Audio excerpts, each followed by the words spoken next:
of image of Tiamat on it being dispelled, unfolding, and then clapping together, kind of dissolving, creating this rift in energy, opening up this portal, this massive demon lord stepping through. We remember everything about Carmina and Varys and the 100 soldiers marching from the east with their smoky black eyes, right? Yep. Okay. So, frozen in fear, Tammy staring at this demon lord, you guys notice a couple things happening around you. The demon lord begins forming this energy in his hand, and this long flaming whip forms in his right hand, and the trident in his left begins cackling with lightning energy. And it's like this darkish, it has the regular white and blue of lightning, but then there's this nefarious kind of like after image of black that follows it. And I want to think very carefully how I say this. Sorry, I thought I did the mute thing. Oh, is that your pencil sharpener? Whenever I heard that, I think Gar's playing like with an RC car or something. No, it's my pencil sharpener. Oh. Way less forgivable. I always think Bill's working on some shit with screws and a drill. Every time we play D&D? So I'm going to give you guys like kind of incremental options here where I don't want you to feel frozen in a cutscene necessarily. So it's going to be a little bit subjective, but upon You want to this do it demon in turn order? no, that's way too much time. Okay. Did you want to give us 5 minutes to talk as a team before we start this? Sure. I'll organize exactly how I want to introduce this while you do. Okay. Are you going to Can you mute? guys see my person? I cannot. No. Okay. Let's I see. don't know if I'm under a dragon, maybe then? I don't know where You I'm might at. not be in at all. I know, I'm in the middle of those dragons. Ah, now I see me. And I can move me. Okay. Aha! Ah, there I am. Way too close to that demon for sure. Okay. Yeah, you and Boogie. And Okay, Carmina. so yeah. So here's our options. Fight or run, right? We don't have a whole lot of health, but I could send this beast back to hell, and then do you think that we'd be able to fight the army? I'm afraid if we run, it's just going to come after us and kill us anyway. So if we fight, it's going to take probably about, I don't know, I want to say like 5 rounds before Emus can get into the fight. So just keep that in mind. So you're going to be down at least one player for start of it. There's nothing you can do in the ethereal planes? Nothing that's, well, yeah, what I'm going to be doing is healing myself.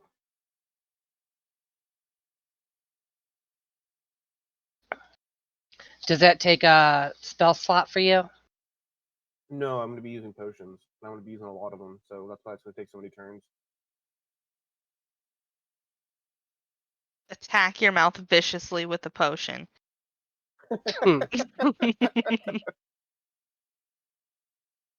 Just freaking pigging out, chugging them. Yeah, extra attack. I just sit down Indian style and I'm just having a full-on meal while you guys are fighting this demon. Like in World of Warcraft, you just sit down and start eating. Yeah. Okay, back to the plan at hand. So those, oh man, that's a lot of soldiers. He's actually got them on the board. Mm-hmm. Not 100 of them, but it gives the feeling. Okay. Crap. So I did have the idea of trying to use our weapon's special move and grabbing people we want to save, going through the little portal and taking them with us, and kind of trying to travel through that as long as we can, pop out, run a little bit, hopefully out of attacking range, and try to heal. I don't know what we have for healing or what we could do. I have one potion, but I have no idea the type. It was the one that each of us was given.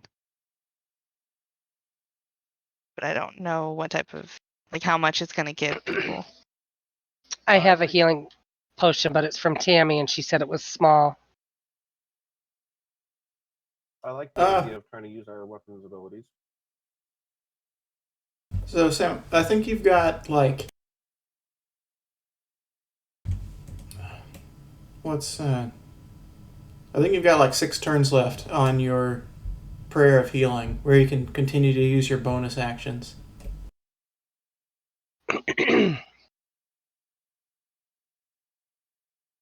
would definitely be very beneficial to use on you guys.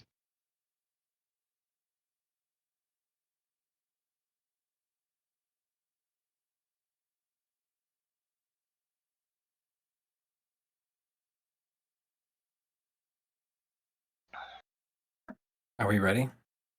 Well, here's the thing, though. Boogie and myself are the only ones that I would really be able to heal because Tammy's not hurt. We don't know where Agatha's at, or Ifrit. And he is in the ethereal world. But I have a bunch of first level spell slots left and 1 second level. I wouldn't completely burn those just trying to heal us, because I don't know if we're going to end up having a fight. Right. I just wanted to get a feel of what do you guys want to do. Do you guys want to try to run? I mean, I don't really see it helping us much. Or do we have any idea how far away that portal opens and takes us? So I You think can only travel 120 feet within it before you gotta like go out. Hmm. It's like 120-foot radius around where you opened it. you're talking about the weapon portal. Yes.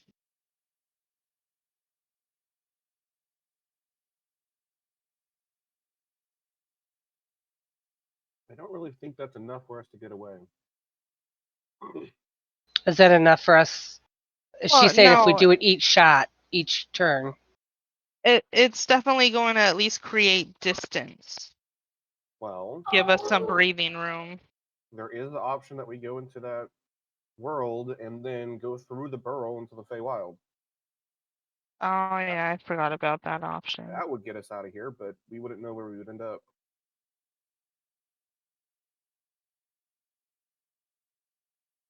It seems like whether we are trying to run to the stables or trying to fight him, either one of those 2 options, it would be useful for Calamithy to put darkness on me.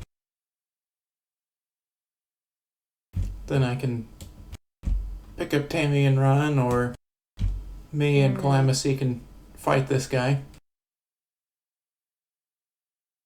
Hmm. I hate putting this all on you guys. I just don't know what demons are capable of doing. Like if they also have the possibility of having devil sight, and then we've just disadvantaged our allies, but it doesn't really hurt the rest of them. Yeah, I wonder if that's something that you would remember. I will say that this is a demon, not a devil, from 2 different planes of existence.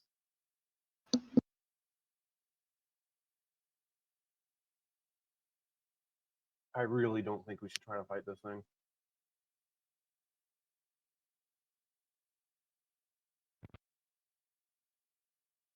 We still have the beholder eyes. We can always. We were able to see each other. We weren't able to. No, we weren't able to see each other when we were in the little portal world, right? Right, it's instantaneous. Correct. Yeah. Even when we had like one person doing it and the other person like getting ready to do it on their turn? Yeah, I remember. Can you throw away your sandwich? Sorry. Max, I was gonna suggest that we'd all go out together and use the beholder eyes from there to teleport away. It's just we don't know how to activate them. We were kind of hoping Agatha could have a little bit of a leash on Ifrit, because Ifrit was going to have to do it, is what she Right. explained. But no, stop touching. But we don't know where Ifrit is.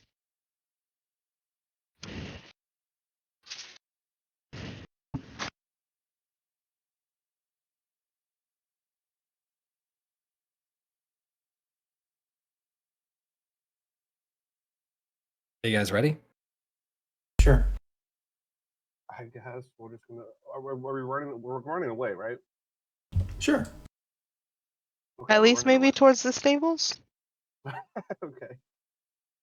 So as the demon lord comes out of the portal, you see the army, the possessed army in the back, stop at his presence and take up a little bit more of a defensive position. The immediate feeling being that these two parties are not necessarily friendly to each other.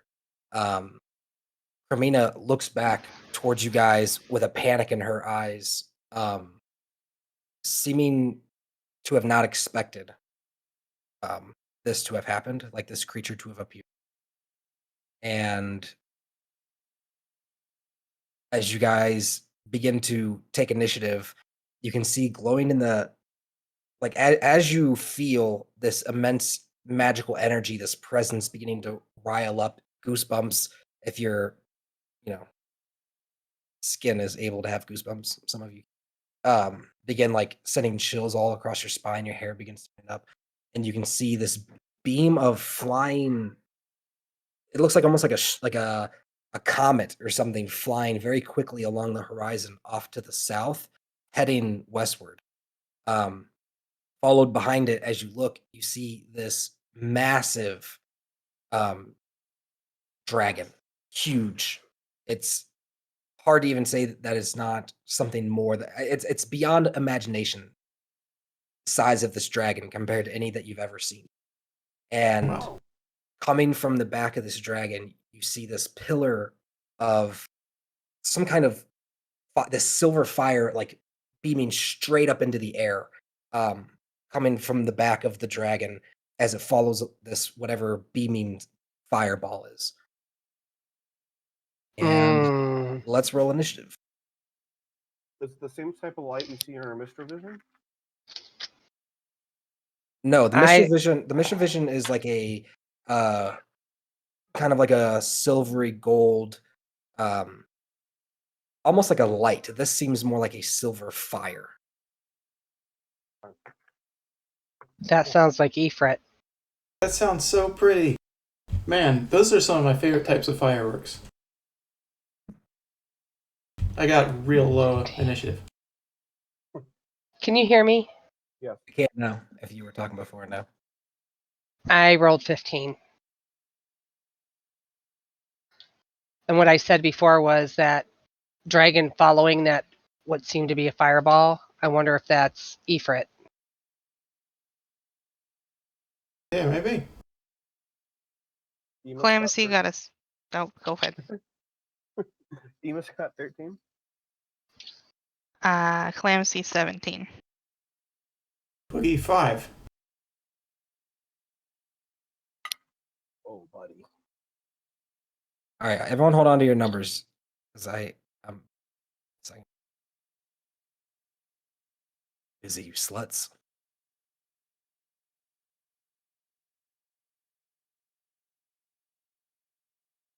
So Bezoit got a 15, 15. then Clemency got a 13. Clemency got a 17. Emus got a 13. Okay. I'm trying my new red dice tonight. Ooh. Boogie got a what?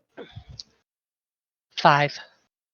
Hey, Boogie and the Demon Lord holding it down. Same initiative. Hmm. What's your plus to initiative? 3. Very strong fella, not very nimble. um, That's just my base dexterity, agility. I'm not particularly skilled in initiative like some of these guys. Demon Lord gets a +2.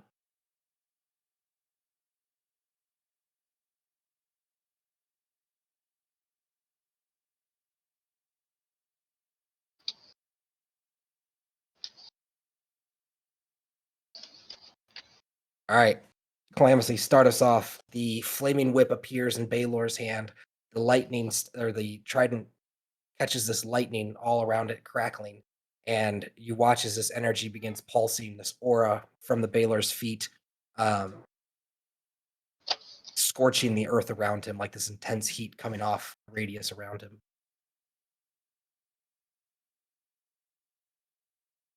I am. Are those Right. soldiers in combat initiative as well? Yes, I lumped them all together though. Because there's a darn 100 of them.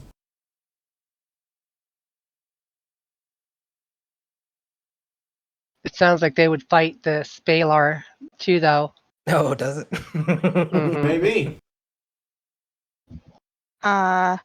Hold out my hand to touch Cremina or get her to clasp my hand while saying I have a way to try to at least gain us some space between this and this guy and us. She's gonna turn to you. She has fear and a slight sheen in her eye now of the water from tears.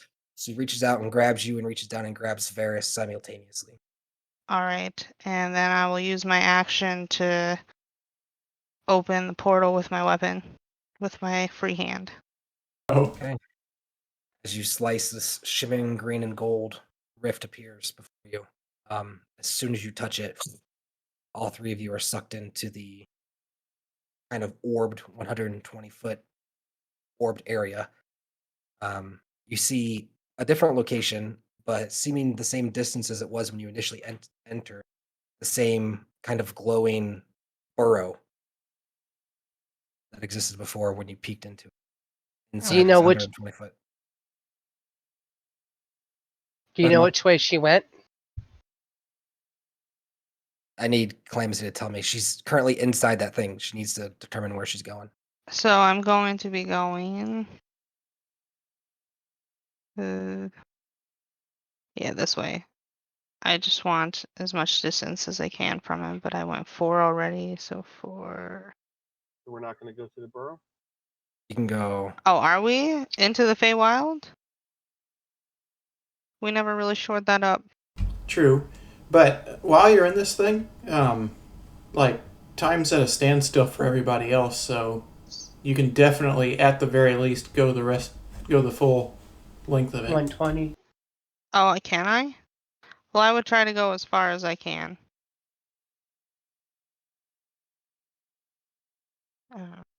If I'm being 100% honest. So initially, you're going to do the 120 feet away from Baylor. Yeah. Okay.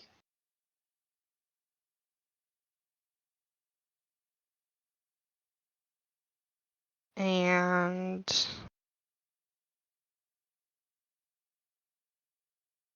I don't know if they would stay in there if 100 I left. 120 is 24, right? 24 tiles? He said he thinks it's 14.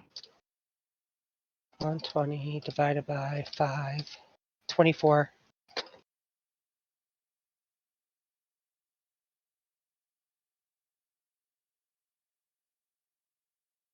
All right, you're able to get to there. Okay. Yeah, I'm just gonna end my turn there because I want to consider what I want to do, and I don't want to waste time. Okay, so you guys watch as she reaches down, grabs, slices the air, touches it, and disappears 120 feet off to the west, reappearing. And Bezoit, it's your turn. I am.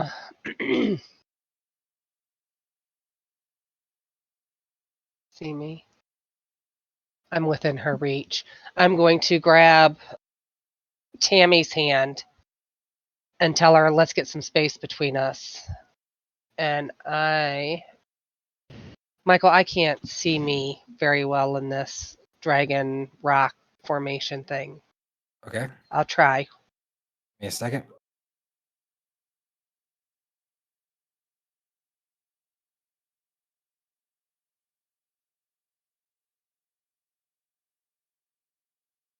So, And I want to move 120 foot west. can you see yourself a little better now? Yeah.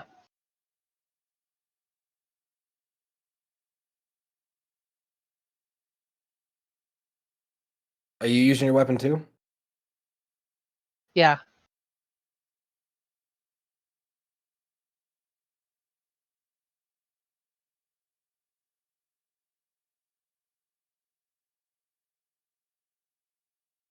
Okay. Seems awfully far. No, it's 24. I'm right by Cal. I'm like 20 feet in front of her. That started from up top on the tree. I counted even when I like did a sidestep, Michael. I only did 24. And how far away am I from Cal? Yeah. Cal was like in front of me, and yeah, that's about right. I think he took 4 tiles extra. Honey, I was way behind Cal. How No, can I be? you started here at a further distance and at an angle. You were actually behind where Clamsy was. You started right here where Tammy is. I have it marked out at the most. Here, I'll even optimize the angle even a little bit. All right, So when we're that's in fine, that but I pocket- only counted 24 when I moved, so. So when we're in that pocket dimension, we can't move through objects. Right here. No, you cannot move through objects.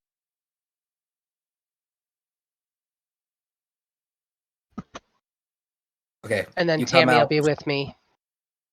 Oh, you grabbed Tammy. I'm sorry, I missed that. All right. You two pop out here. Tammy looks off behind, very worried and concerned. You see this energy beginning to form in the air, back behind this archway and up in the sky a bit, beginning to kind of like spiral this energy parallel with the ground. So it's kind of this like circular energy that's 2-dimensional, but flat, perpendicular, or sorry, parallel with the ground. Is that the end of your turn, Bazoit? That is the end of my turn. Oh Amos. boy. Seeing the general direction everyone's heading in, Amos is also going to go that way. I said, seeing the general direction that everyone's going in, Amos is also going to go that way. You're still ethereal, though, right? Yep. So I'm going to go.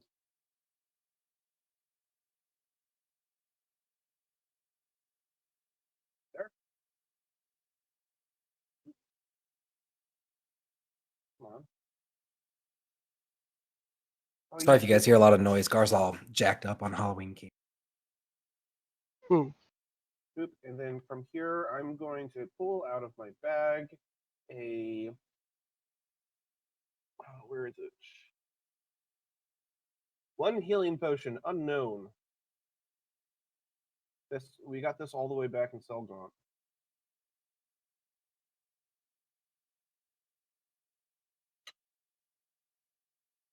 One second, Seth. You're breaking the amulet of what? No. Drinking an unknown healing potion from Selgaunt. Correct. And not Rivendell. Oh, okay. Un momento, por favor. What's your constitution modifier? +2. Okay.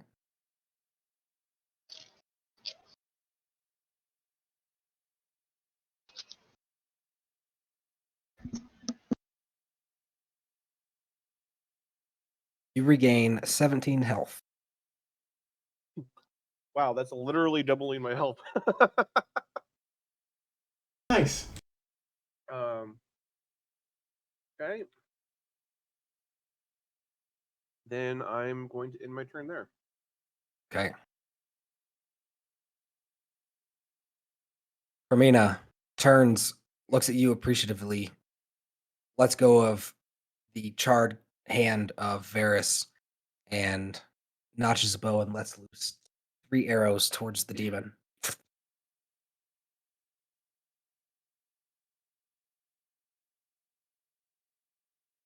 See. Only one of which hits.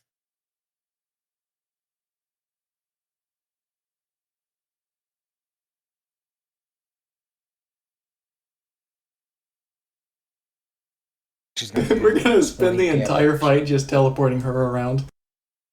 Nice. She does 20 damage to the Baylor. As the arrow sinks in, you see this kind of black smoke coming from the wound. Boogie, it's your turn.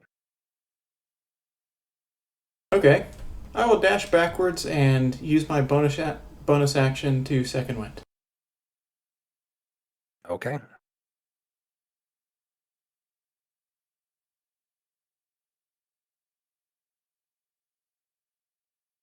And that's my turn.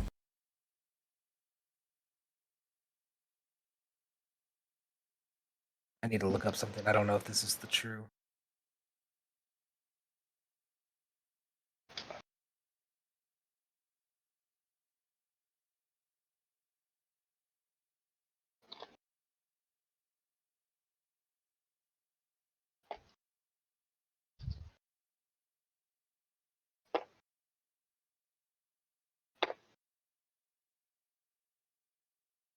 Right.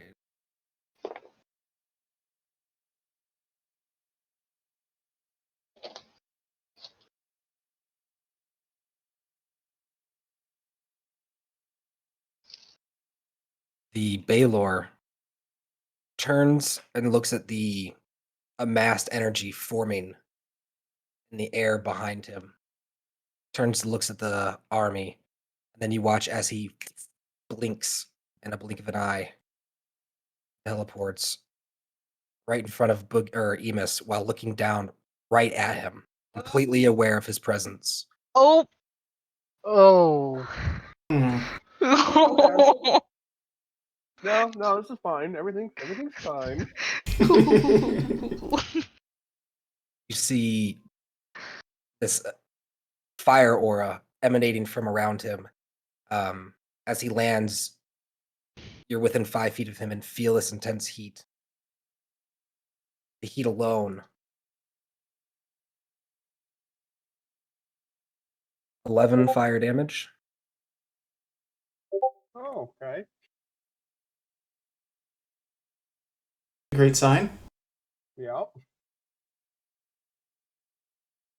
And unfortunately, he's out of action economy, but this intense heat forms Ugh. off of him, and he takes his lightning trident and his sword and bears them down, ready to attack you with both of them. His next turn. Oh, jeez. Stuff. Yeah, cool. The army begins marching forward. I'm in danger.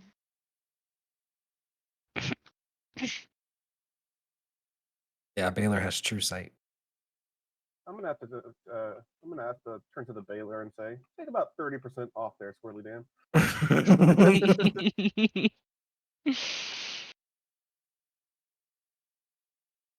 He's not as cool as I thought he was, because until I just read his action thing when I was looking at him earlier, I thought that he could teleport and attack on the same turn. That would be OP.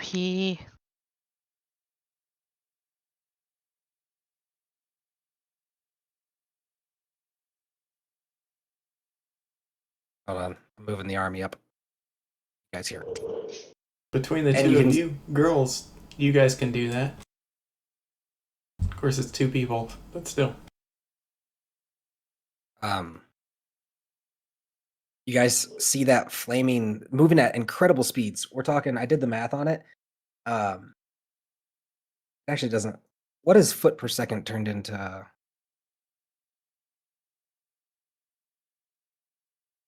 Okay, I guess it's not that impressive.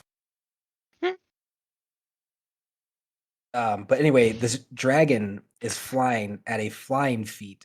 Like it is currently beaming through the air at 560 feet a turn towards this massive ball of fire. And it's beginning, that pillar of light is still emanating from the air. And you're beginning to feel not only this necrotic energy that's coming deeper from behind the army, but you can feel this almost welcoming and pleasant magical aura as well, coming out in like pulses. The massive dragon, probably like its wingspan is greater than a football field when it like banks around following the fire, coming around from the south side and beginning to make its way up this road over here. Like towards you guys. This massive ball of fire being chased by this huge dragon with this thing coming out of its back, coming right for you guys from the west, like coming right down that road. You see Nice. from that energy behind the army, this massive portal appears. Not as great as the other dragon that's coming your guys' way, which as it gets closer appears to be gold color. Yeah, let's just invite everyone to the party. Like, let's get Tiamat in here. Let's get some Balrogs, you know. This gold dragon, now you can see as it gets closer to you, illuminated by the fire that it's chasing. And then from the portal, these not young dragons, but adult dragons, a blue, green, and red dragon come flying out of this portal and flying upwards, like looking around as you see the feet of a dragonborn female levitating out and the feet of a male levitating out, descending behind them, these 3 dragons from the portal. You see Resmir, who has went and gotten reinforcements, and the levitating figure of Martril Silvano. Wow. Calamithy, it's your turn. And all that appeared behind the army? Yeah, I'll show you here. I'm unhiding them.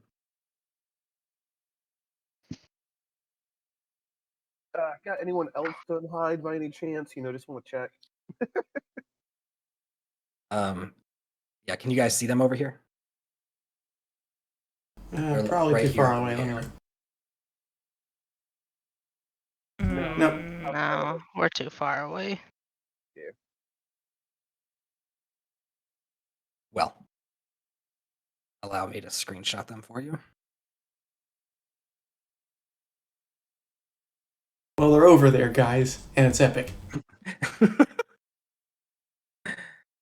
Go. All right, Calamithy, it's your turn. Okay. I don't know what we're doing. So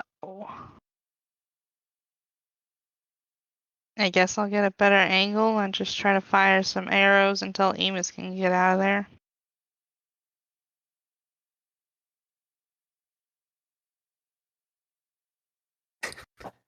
Emus, cool, you motherfucker. Who else do you want to invite? It's Satan here. What is Lucifer here?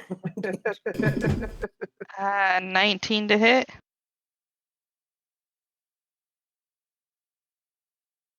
Just hits. Ooh, scary. Right.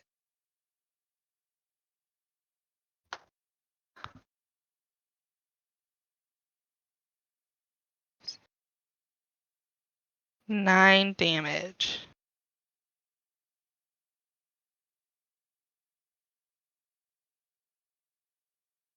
As the arrow, right? Yep. Just a regular old wooden arrow. Wooden arrow? I don't know. Whatever arrow you get when you start, Michael, it's most likely the shaft is wood. And your bow's not magical, right? No. Wait, doesn't it have the blessing of? Nope. I only laid down my rapiers because I didn't know we could lay down anything. Okay, so it's going to do half damage because he's resistant to piercing.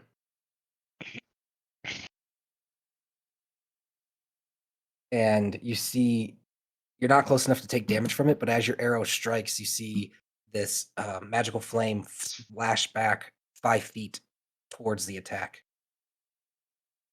All right. I'm gonna fire at him again with my extra attack. This time. Okay, so 18's gonna miss, huh? That's Ooh. Okay. I just want to back up a little bit. 5, 10. Right there. And end my turn.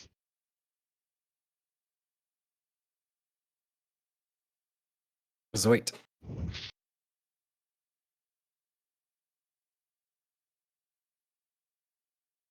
Muted.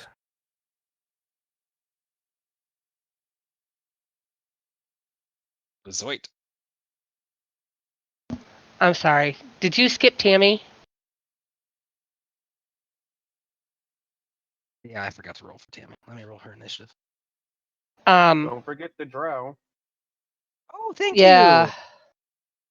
Because I think that like I'm gonna move them, and I'm gonna move them for 1 turn because they got skipped.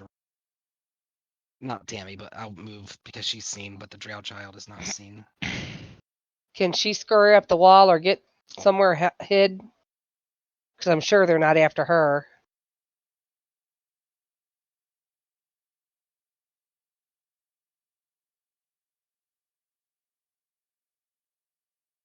We need all the help we get. Make sure you use your prayer of healing bonus action this turn. Yeah. Go ahead, Mom. It's your turn. Okay. Tammy is currently, we'll say for that last turn, she's frozen in fear, seeing this demon teleport up, just emanating raw power, the amount of magical energy around her, enough to stun most mortals.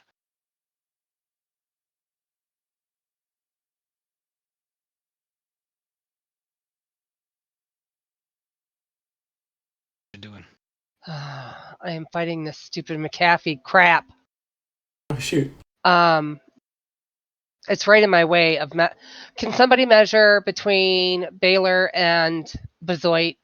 My stupid Sure, computer I will got not let me do it. 14 His about. neck area. Okay. So I want to, from where I am standing, I am going to go ahead and shoot magic missile, aiming for his neck, and that is 3d4 plus 3.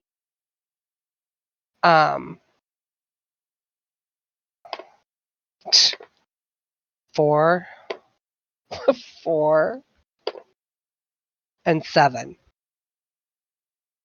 That's 11, 15 damage. And then I want to. Okay, I got that. Hold on 1 second. All right. 2 and 12.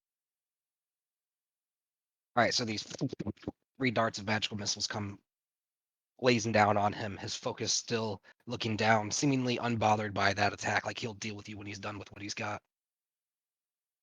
And then I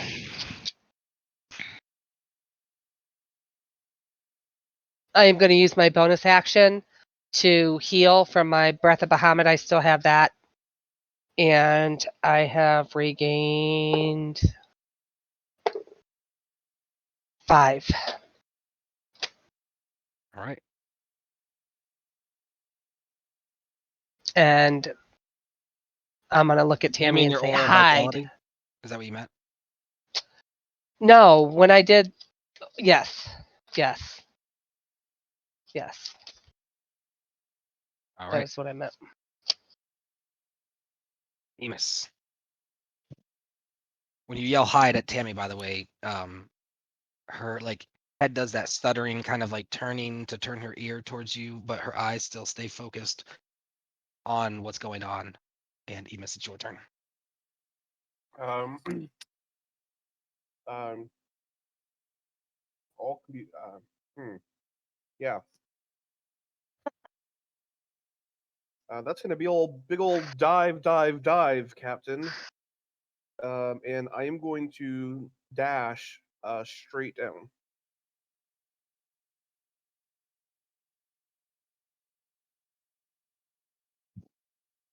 Clever. Okay. So that should put me 60 foot beneath the surface there. Okay, you guys watch as the combat rages on and the missile attacks hit him. He is like looking down at this creature, and then very slowly he's going to turn and face you guys.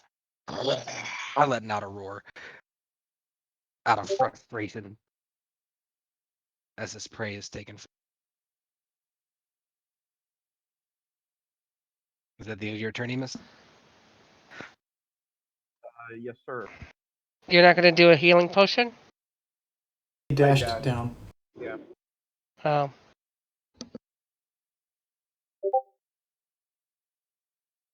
Prepare to dive. How much damage did you do, Cal? 6? I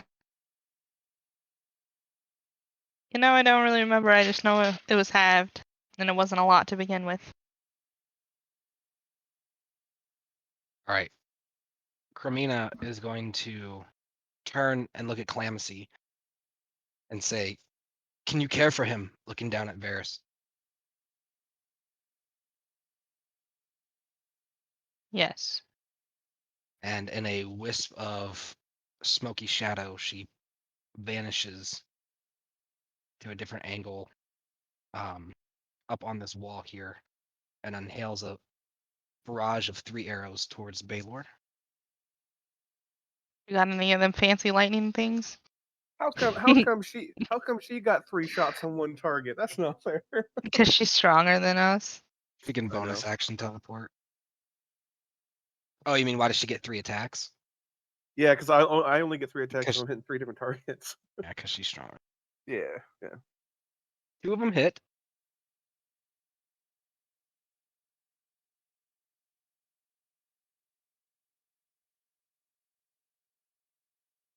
Very good, though.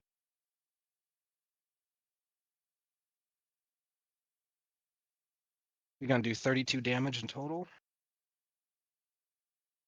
as the 2 arrows come down and knock into Baylor, who then turns as the fire licks back at the 2 shots that hit, turns and focuses his eyes on Cremina.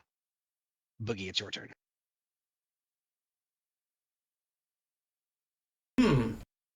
He's looking at her. I will shoot at him with my bow.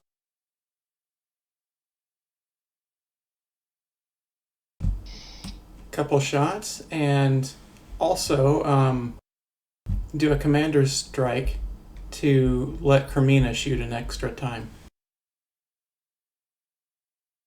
Okay. We're sinking all our aces on this one. Oh, buddy. I'm sorry, she misses. What the heck? Too bad. As you yell out for her to Okay. attack, she pulls back again and fires, and it goes over and landing into the roof. Okay, I've got 11 to hit and 21 to hit. The 21 hits. 7 piercing. Which is halved. As the arrow comes through and lands doing half damage, that flame judders out again from his body.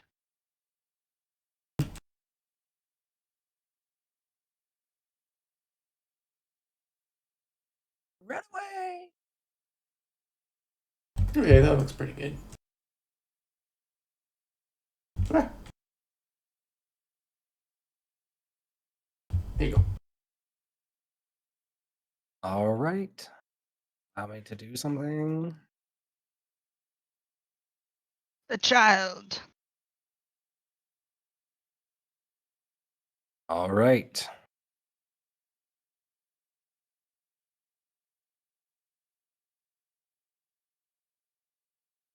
Oh, yeah. Forgot about this. He's going to Oh, take. great. Yeah. DM's excited.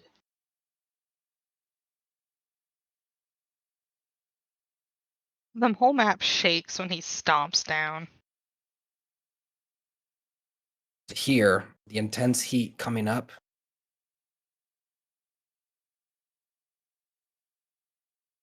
Oh no. He's going to take his flame whip and reach out and cast it at Boogie to pull Boogie towards him. No. Roll a hit. Ooh, you might have just got lucky, motherfucker. 18 AC. That's unfortunate. So he succeeds lashing onto you. And it's going to do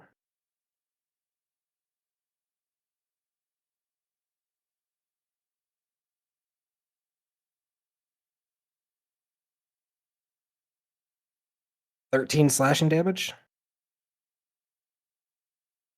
And 9 fire damage as it pulls you. Well, first you need to, if you're still conscious, you need to roll a strength saving throw or be pulled 25 feet toward the. 22.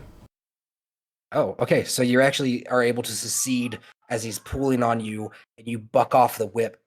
That's a pretty good throw, dude. You needed a rolled a pretty high 15. DC. Nice. As you buck off the whip and prevent him from pulling you into his kind of aura radiation area. All right. The army, seeming moralized now that reinforcements have arrived, begin banging on their shields. As they make their way forward.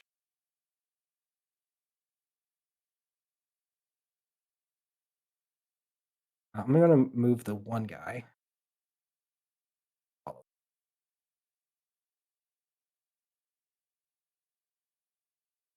Tammy, seeing the Baylor run closer, goes, "Ah!" It begins running away.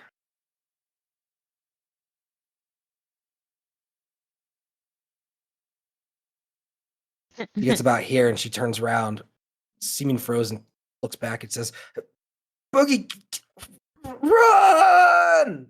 Begins running. As She's she only runs got 25 forward, speed, though. oh, that's true. She's actually, the adrenaline gives her 5 extra. She's so nimble right now. As she's running down that way, and you guys hear this gnome screaming, this flaming humanoid figure, completely engulfed in flame, this like massive, kind of masculine, bulky, head to toe covered in flame figure comes flying through the air towards you guys, followed by this massive dragon, now like right upon you. And the flame creature goes straight past Baylor and up into the air, stopping like midway between Baylor and the portal. So up in the air above this area. Like a solid like 240, 300 feet up into the air, like pretty high up in the air. You just see this flaming figure in the night sky as this massive, seemingly old, golden. It's hard to even call it a dragon. Let me show you a picture of what. Oh, I think I know who this is.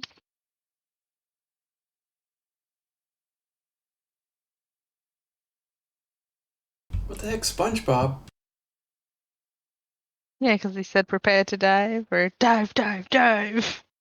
Oh, okay. Yeah. So it looks like the one.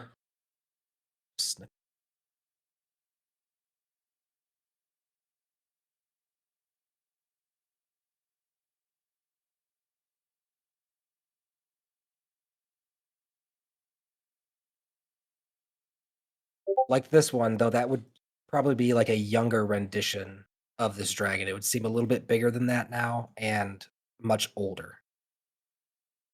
Kind of like, honestly, probably a little emaciated in certain areas. This massive dragon lands.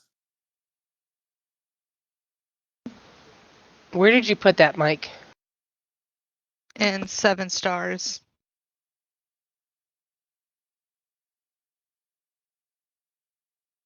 You watch as the light coming off of the dragon's back pulses one final time, echoing out, and almost like a return signal.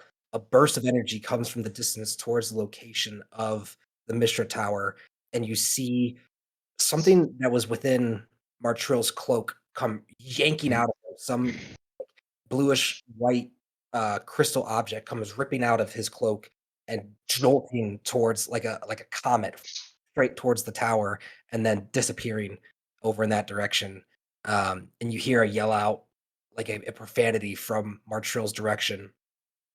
And as the dragon lands, the wings come down, and over the shoulder, you see Lady Ashina, Thorin, Oliver Cloudfang, Woohoo! and Raphael. Oh. Woo! Yo, we're about to have a whole campaign in an afternoon. What the fuck is going on? Oh man. Disclaimer: Raphael does not look like this, but this is the only archer I could find that was different than the rest of the archers. So Oh. he's a little cat person. He's a tabaxi all of a sudden, but he's not actually. It's curious because he was in Selgaunt. So, Mm. the golden great worm is the best way to describe it. Turns, and before confronting the business, looks directly at Bezoit, and you hear the familiar, soothing voice of Tatsia say, "Are you all right, my dear?"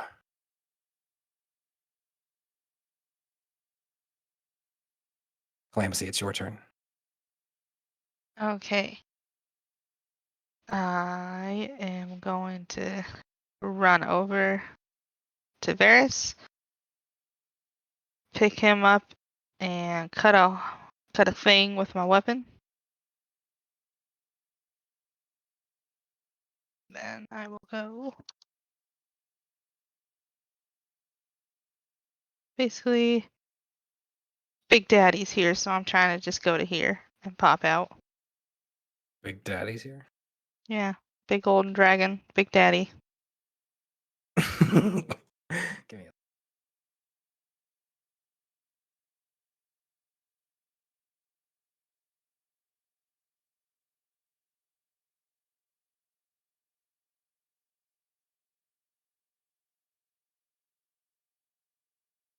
Actually, I think it might be better to put Varys's body like somewhere over here. You use your weapon again. Yeah. So as you do so, this being the third time of the day, correct? Because you tried it out down in the Yep. feel the magic of the sword as you cut through and come to this area. There's a little zzz. It seems to dull just slightly, and you recognize this from your exposure to magical weapons. It needs a rest before it's able to be used again. Okay. And now we know the limits. End of your turn.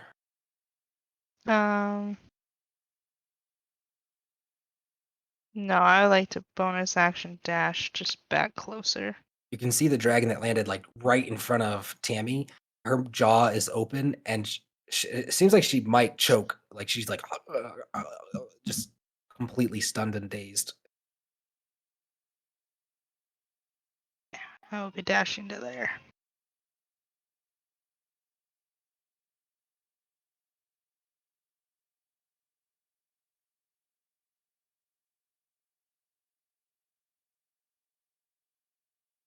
But Zoid's turn. Zoid. All right, so once again, I am going to take 3 magic missiles and aim them right for his face. That's 7. 7!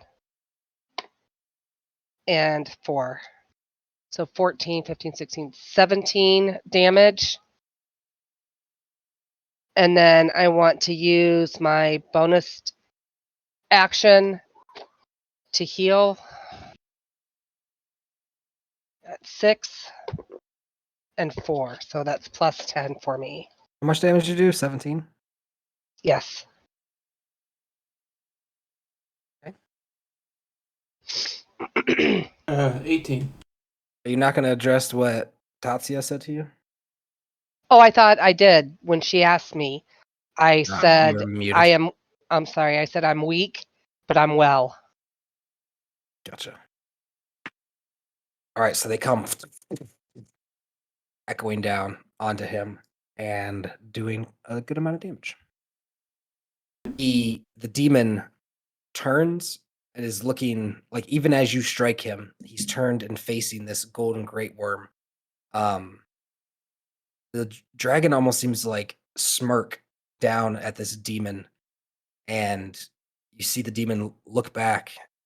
And if he was an intelligent creature, which you're not really sure whether he is or not, if this was a smart foe, you'd be guessing that he'd be thinking, which is the lesser of the two?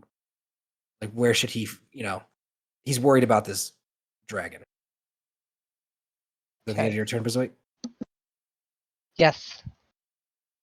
You hear this voice that is entirely not Agatha's coming, floating above. And he points down at Lady Ashina and says, "You owe me. Unleash my phoenix once and for all." And he flies further up in the air.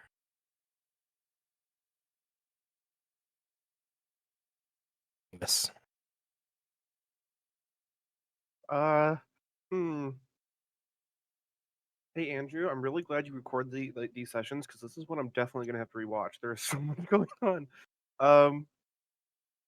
Let's see. I'm going to take a normal move action diagonally up towards our former and teachers, the new golden worm dragon. And after I take my movement, I am going to again reach into my inventory and pull out. I think I have one more. Yes. I have a red potion that I picked up back when we found a potion with a giant's toe in it and a juniper colored potion. I give you a number with it? No, What does it have in it? it's just described as a red potion. With what was inside of it? Oh, is the giant's toe the label on the outside of it? No. I'm sorry for the confusion. I have a red potion that I acquired at the same time I acquired the two other potions, one being a juniper-looking potion and the other one being a potion with a giant's toe in it.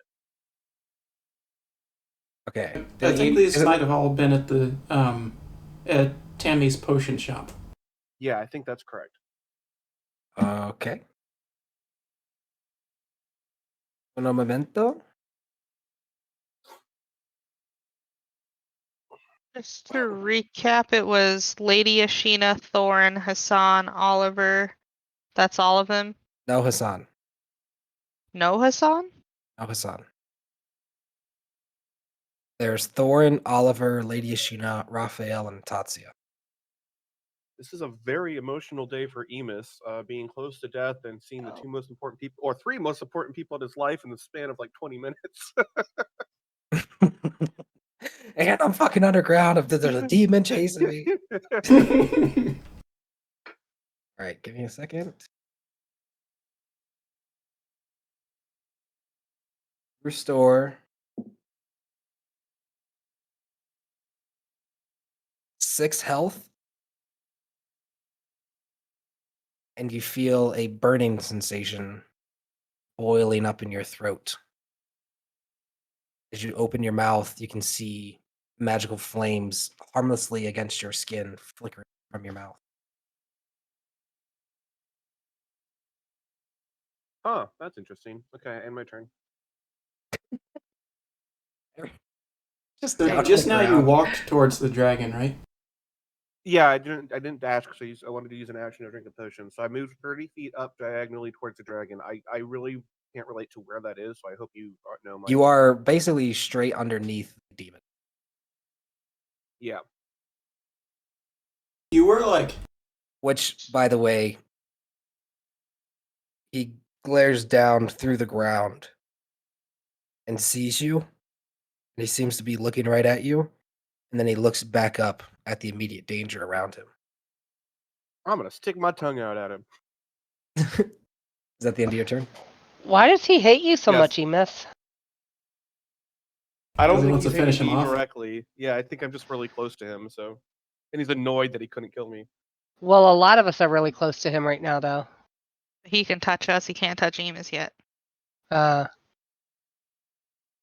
Amos really doesn't have that many hit points. Well, he's got a lot more now that he's done all this healing. I started with 17 and now I'm at 29. Woot. At least it's an improvement. This demon I has thought- a plus 14 to hit. So Holy you're gonna need as goodness. much as you need. I thought that you had plus 17 on your very first potion you drank. Right, and then I took damage from being so close to the demon. Oh.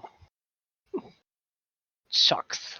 So a net gain of 6 health from 17 health. Sucks. Is that the end of your turn, Enos? Yes, sir. Carmina looks off to her right and seeing the massive dragon and looking down at the demon in a kind of peculiar move, she's going to disappear behind the wall. Who disappeared? Cremina? Mm-hmm.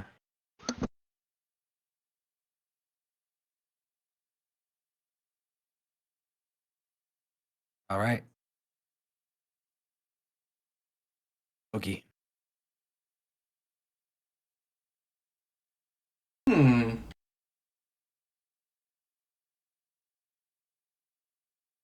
Man, it's a shame I used up all my superiority dice. It'd be really fun to get the dragon to do an extra attack. Let's see, what do I got?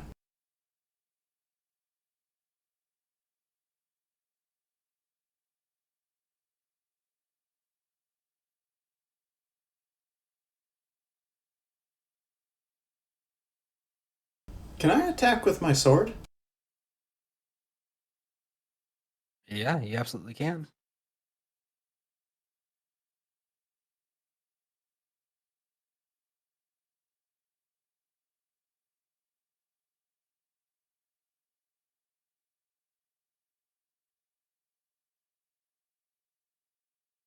That's not right.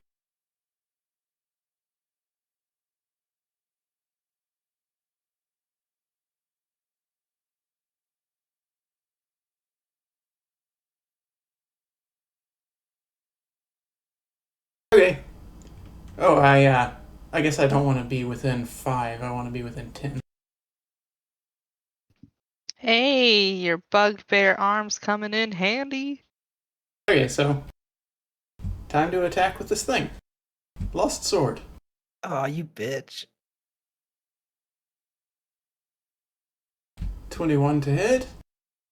Oh, you bitch. Hits. 18 to hit. Second one misses. And 21 again to hit. Third one hits.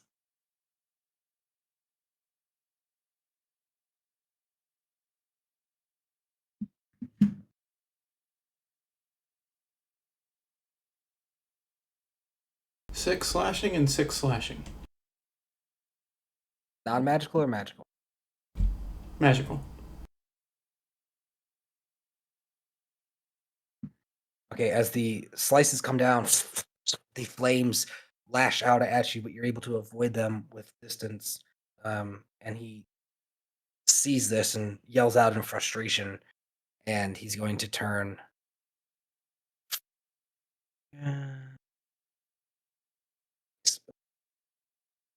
Pissed him off, but the bigger threat.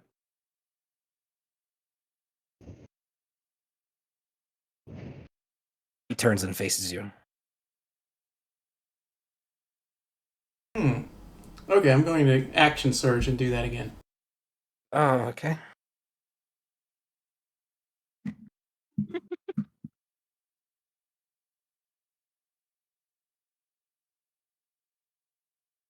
Okay,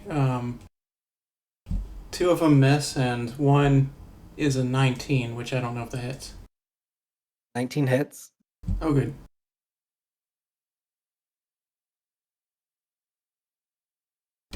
Ten slashing. 10. Yes, 10. 1-0. Okay. The 2 missing, the other one coming and cutting him deeply. The blade slicing through, exposing his kind of blackish demonic blood, and the flame echoing out at you. Dodge it. And he begins charging his lightning staff and gripping on hold of his flame whip to bring down all of his fury upon. Okay, that's the end of my turn. Ballsy. You guys hear in the distance as the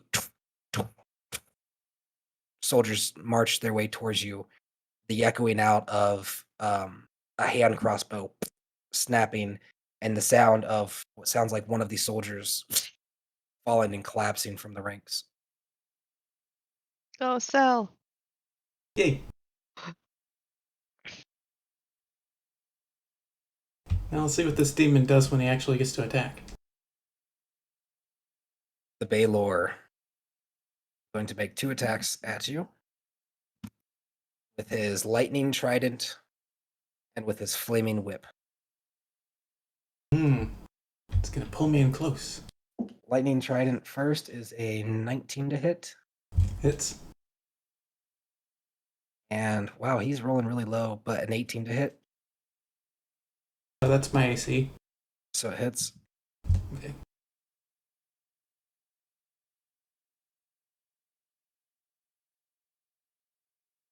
Why couldn't you have just run away, Boogie? I didn't want to do this to you. I thought that didn't hit, Michael, if it was the same. No, attacker wins with physical attacks, and defender wins with spells. Mm. So 9. So it's going to do first the trident does.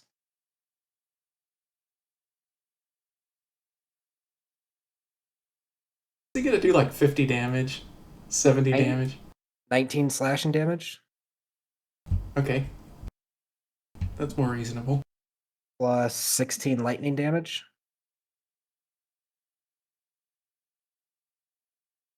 And the whip comes down doing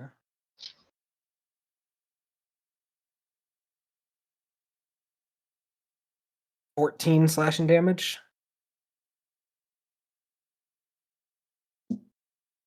And 13 fire damage. Wow! Holy cow. Mistakes were made! And I need you to make a dexterity or a strength saving throw as he tries to pull you in 5 feet closer into his fiery aura. 14. You fail and get pulled 5 feet closer. You don't take damage when you get pulled into it, but at the start of his turn, if you are inside of it, so it pulls you in as it's getting ready to pulse out this aura of flame. Okay. Then the army progresses. Slowly but surely, now making their way to the side of the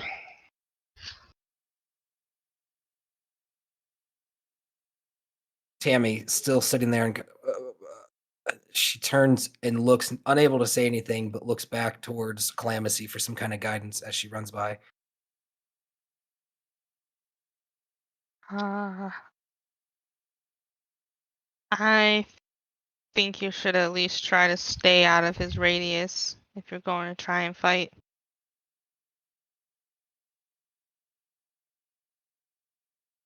And she's going to turn in wide-eyed, like, look at the back of the dragon and point towards it. Hmm. A couple steps back. The That Zoid's sounds like teacher. Tammy. Tatsuya leans forward, seeing the fight in the distance. You hear, as these lashes come out, you hear Thorn yell, "Boogie, my boy!" And he rushes forward.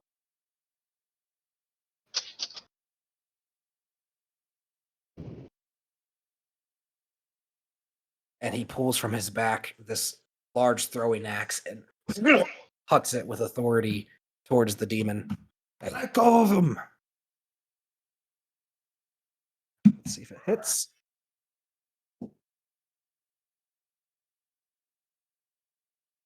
The axe chunks into the side of the demon. Oh, thank God. Hmm. Poor Thorin has never been able to freaking succeed at anything.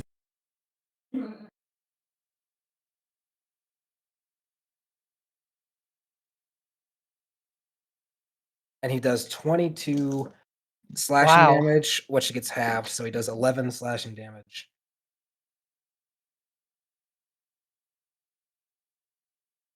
The axe. Oh.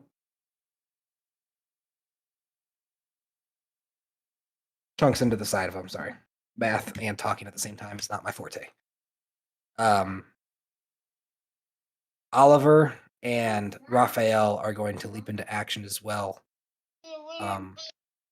Running up the side here. Oliver not attacking yet, just trying to find a good position. As Raphael gracefully and with his elven agility makes his way over behind the creature and launches 2 attacks at Taylor.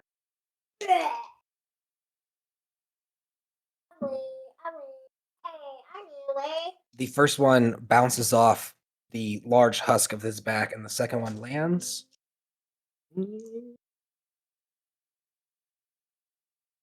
Stop.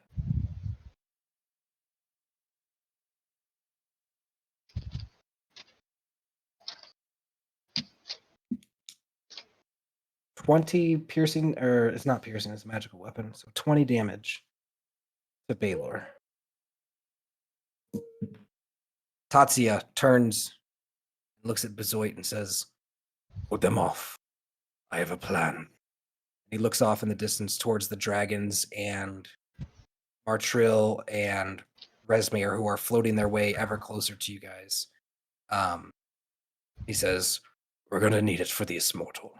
And he takes this deep breath in and begins channeling this. It's almost like these streaks of gold as he, like, the more and more he inhales, it's like the air around him is turning into like these golden energy needles and then getting sucked into his lungs. And Sheena's going to walk forward. Her focus is entirely on, at the moment, this rift here. I didn't hear the first part of what she said. Who said? Tatiana. Tatsuya? Yeah. Tatsuya, he basically said, "If I need you to hold them off for a moment, this is going to take a second. We're going to need more for this mortal," as he looks over towards Martrill and the 3 adult dragons and Resmir. Who do I feel like he's talking about warding off? Or holding off? Just the enemies from attacking you guys. Like if they Oh. approach, because so right now Resmir and Martrill are like floating towards you guys as the dragons, they're not like hauling ass towards you guys. The dragons are keeping their like the same pace as Martrill and Resmir as they approach, like guarding them. How far away are they from us? 'Cause I can't Um, see them. they are about that far. Okay.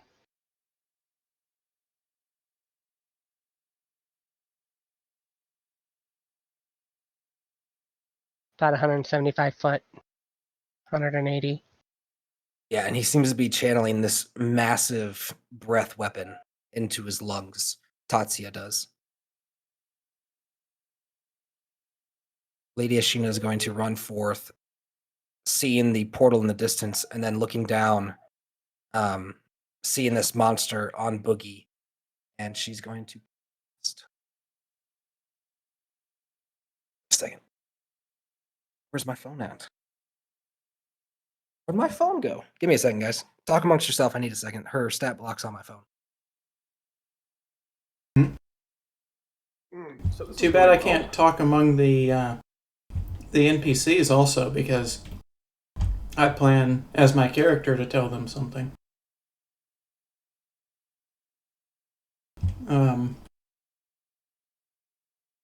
So yeah, this is a really entertaining situation. This is intense.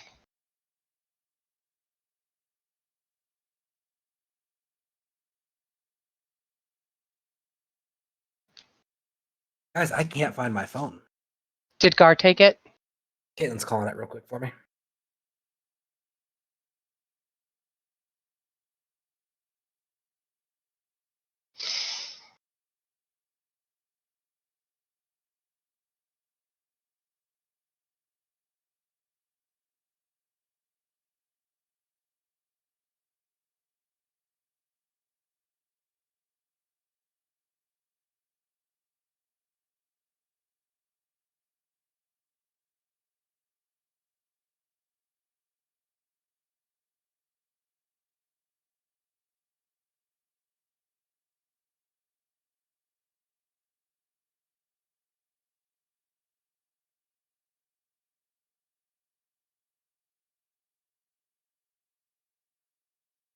This is going to sound shitty, but she's actually not going to cast anything on you.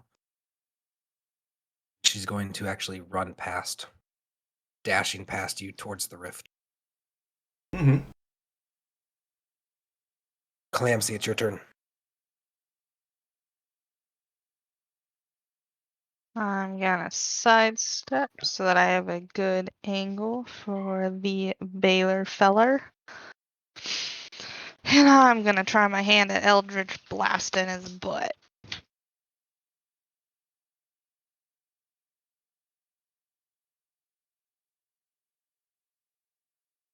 $14 for the first one, so miss. Second one, 16 plus 9. 25 for the second beam, Roll damage. and I missed the third one.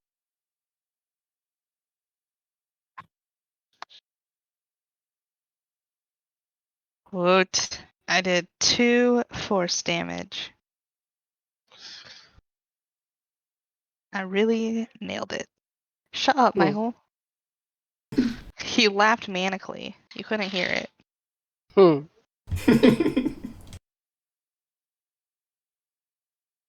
How do you know when your players aren't cheating?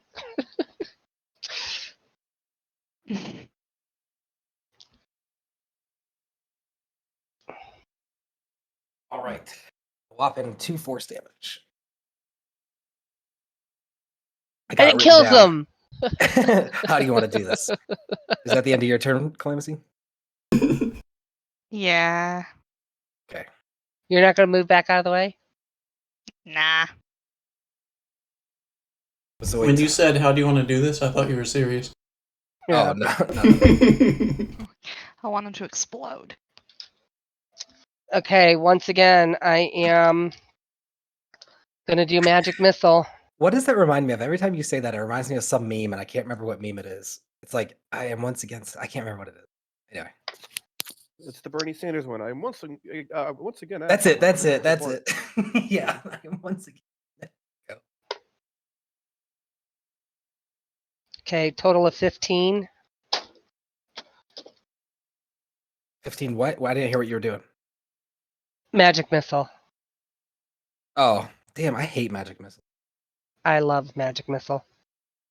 If you are close enough to heal me, it'd be a pretty useful time for that. A bonus action? Do you still have that bonus action or vitality? I do. How much damage did you do? 15 total. Okay, thank you. Vitality. Okay, I can measure now.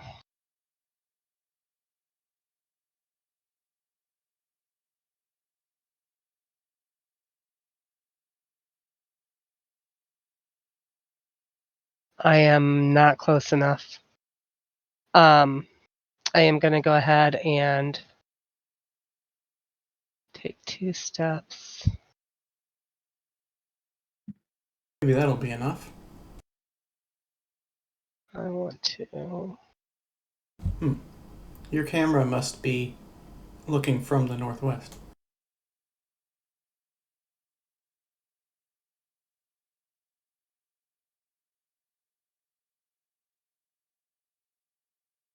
Well, I don't understand how come the first time I measured this it didn't go.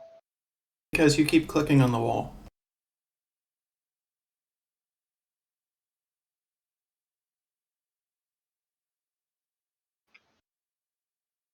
If you change the camera angle, it'll do different. I don't know if I'm starting actually from the top of the dragon. Demon right now. Let me look. I'll help you guys out here in a second. I'm moving the army up. It's just a lot of tokens to move. Mm-hmm. Can somebody please tell me? I want to be exactly 30 feet away from Boogie. Okay, well, I've already measured it out here. If you take 3 steps off to the east. No, because then if I move forward, then I'm only like 15 feet away from you. According to my measurements. This McAfee thing is really on my last nerve. All See right, here. I'm here. What do you need? What do you To need? What are you trying here, to measure? that's 20. What are you trying Starting to from measure? the top of a wall. No, I'm Where? starting at the base of my foot. No, you're not. You're No, on. you're You're not. definitely on the wall for sure. You guys, I'm telling you, I'm on my screen. It shows on my foot. That's Okay, because I'll measure it out the for wall you. is in between you and your camera. What are you trying to measure? I want to be exactly 30 feet away from Boogie. You could walk to the end of this line right here that I'm placed. There you go. Which would make me 35 feet away from Baylor, correct? Probably less. Or You're 30 feet from Boogie and Baylor. How is that possible if he's just 5 foot from Baylor? You're overthinking. you're making a triangle.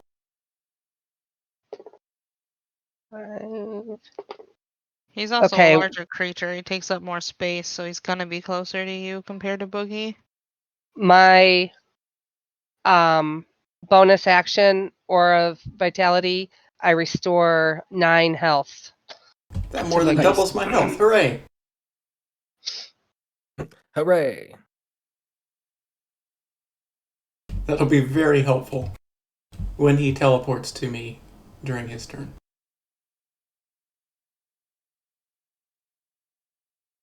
Is that the end of your turn, Bezoit? Yes. Okay. Ifrit, standing up in the distance, floating in the air, even above where Martrill is, seems to be in the middle of it all with his arms crossed, just kind of proudly, pridefully just judging everyone's performances. Not participated at all, just standing there with his arms crossed and gauging at how well you fight.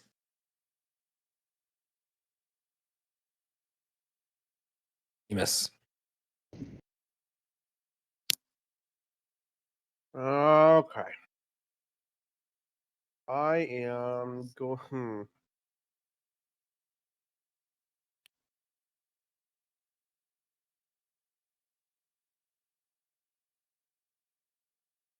I'm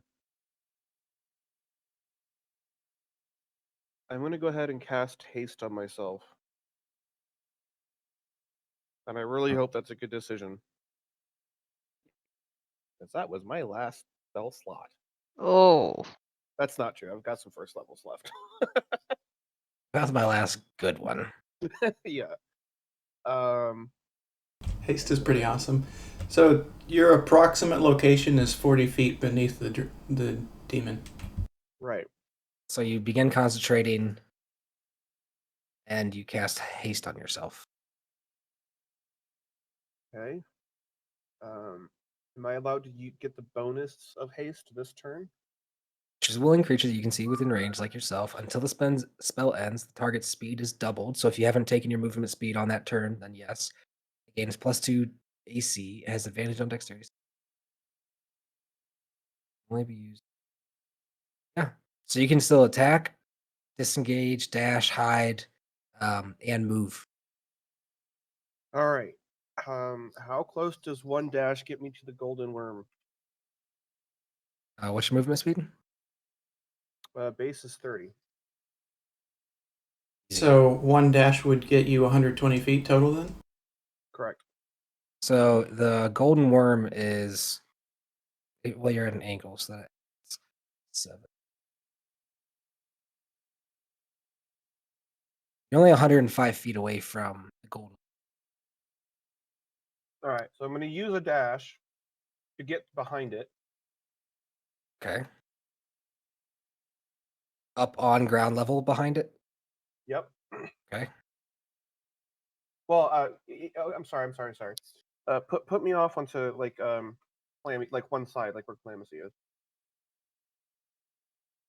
Yeah, there we go. So yeah, I'll pop up right here. I'm going to end my Okay. etherealness, and I'm going to attack. Ooh, I don't think you can do all that because you use your dash. So you used an action to cast haste, and then you use your second action to dash. So you don't have any more to be able to Oh, attack. gotcha. Okay, no problem. And then I guess in my turn there.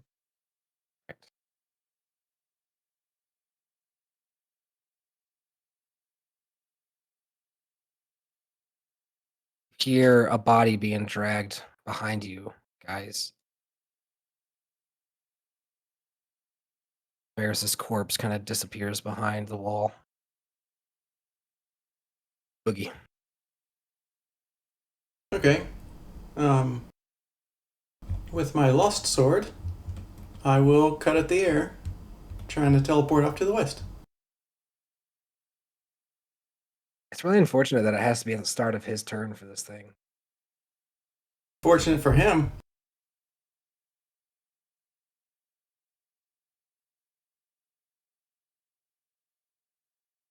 All right, which way are you heading? And are you disengaging? No. Okay. He's going to use a reaction to attack you Oh, he can do that? with.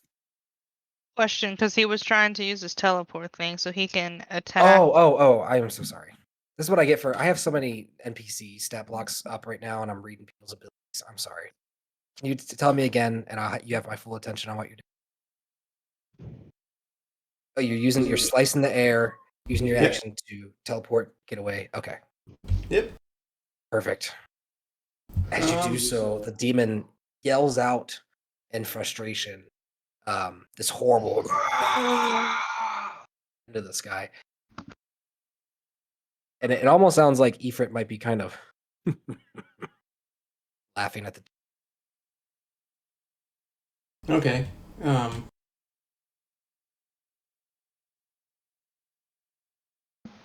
who did we think he was laughing at? The demon in his frustration. Oh. Okay, yeah, that's good enough, that teleport. Right. You hear another and one of the back flank soldiers fall. You hear orders barked out, and some of the possessed soldiers break free, begin climbing the hill in chase of Salatami.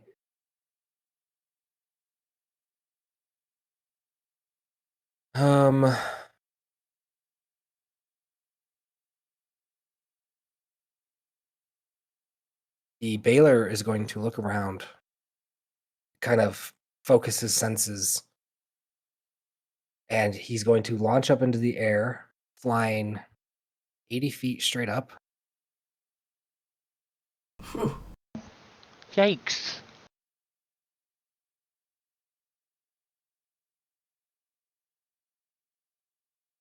That's 16, right?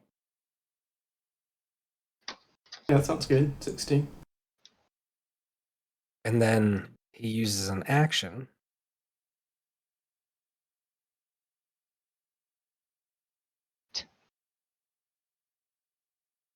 People drawing webs from the top of trees or whatever.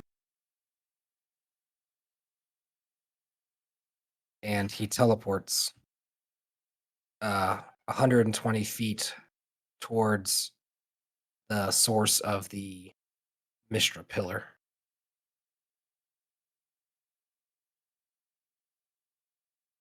Jeez. He's underground. I've lost him. He's gone rogue. Meanwhile, Eames is like, "Oh, hey, what's up?"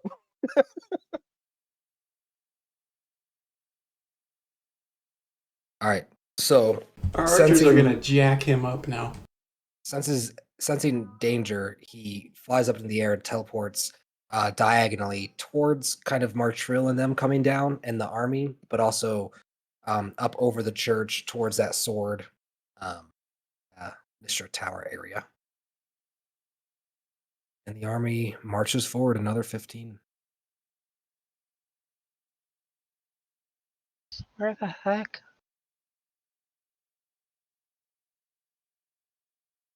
Keeping a very tight formation with their shields up, very protected.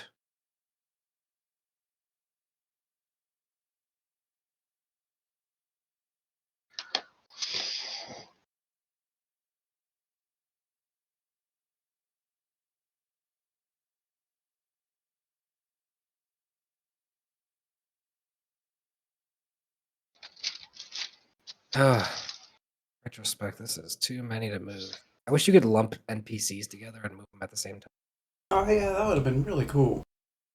Like where you just grab one of them. Yeah, the only thing I can lump together to like, I wish you could do that with even anything like objects or anything. Yeah. I can only group things to delete them at the moment.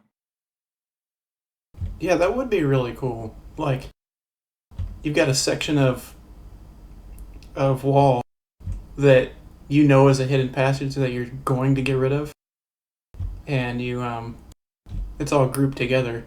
So you just move it, rotate, and then Tammy runs and turns this corner where the corpse disappeared, and you can hear as she stands there, kind of shocked at whatever she sees. It sounds like through tears, some type of prayer, very intense prayer coming from Cremina.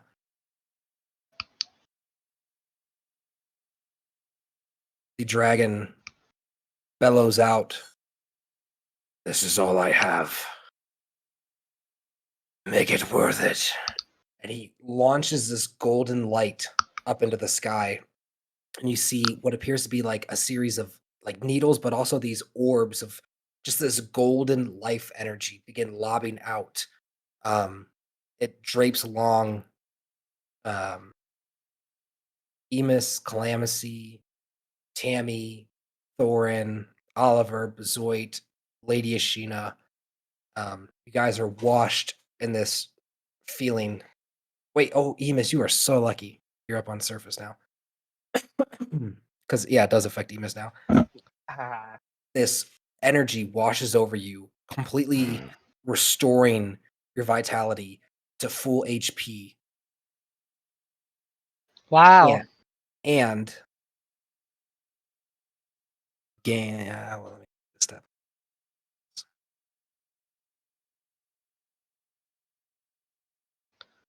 I need a roll for it. whether or not you get short rest benefit. Well, it's basically under the effect of. Let me see what the spell does. Wait a second. Should have had it up before I did it, but that's okay. I had a lot of stuff on my phone, and then it's just hard to manage. I wonder if I'm within the range.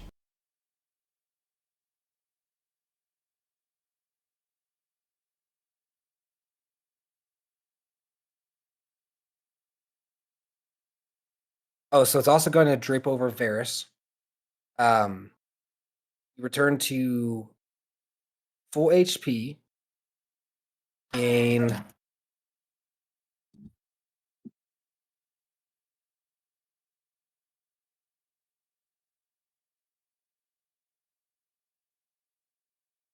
20 temporary hit points. What does that mean? You can be Yeah. overhealed. It's extra. So And 20 on top of your full healing. this doesn't apply to anyone currently alive, but any severed limbs, anything like that, become whole again. All your wounds and everything, like any severed hands or anything, would magically begin to grow back with this like golden aura and then solidify it into the actual physicality.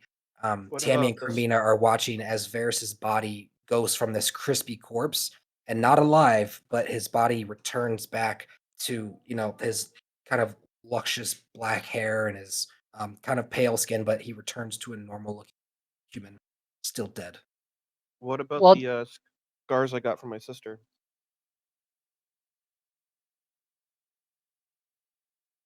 Does not remove any.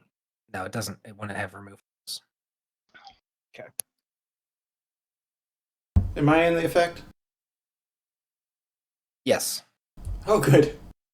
And you watch as he does so.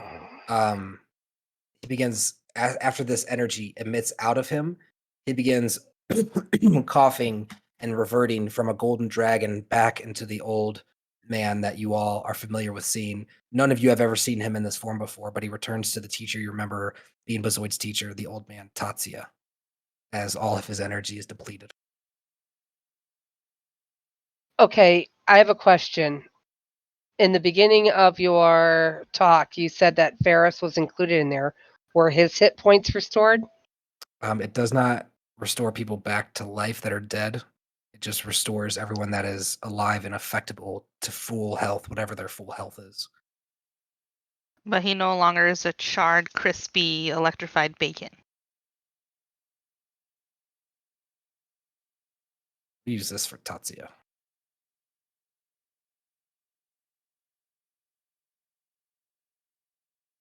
That's so messed up. I don't really like that one for Tatsia. Hold on. I think Okay. Gar's trying to call you, Mom. Yeah, he is. Oh, he was asking me if Grandpap wanted to play with him. Gar wants to know if Grandpap can play with him. He said give him a little bit and he will play with him. Okay.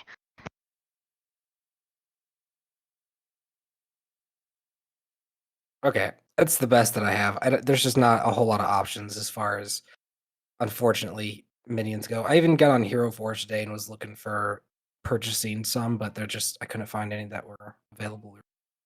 So you guys see as Tatsia returns to his former self and as the demon flies up and then teleports forward, the dragons flying past the demon and approaching with the armor or the possessed army get close enough that within the next turn, they should be able to attack you. Martrill begins calmly and confidently making his way there as he sees Tatsia turn down his power, like unleash his power, and then come back down to a shriveled old man. He kind of begins laughing. He says, "Not the creature you once were, Gromar."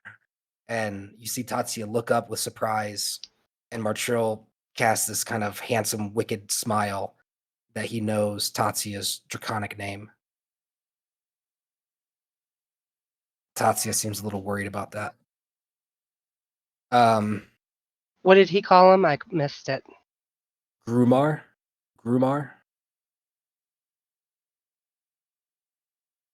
Which, as you being a student of Bahamut,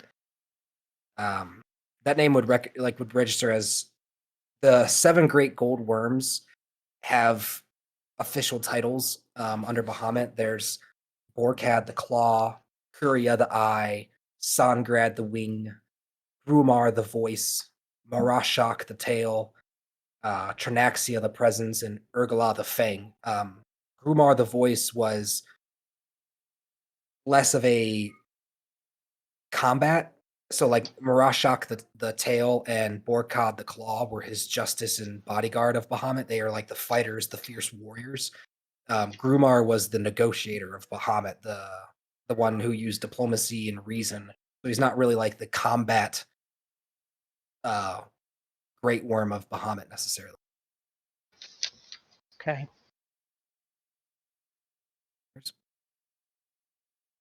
Okay. Thorin turns back and is going to make his way towards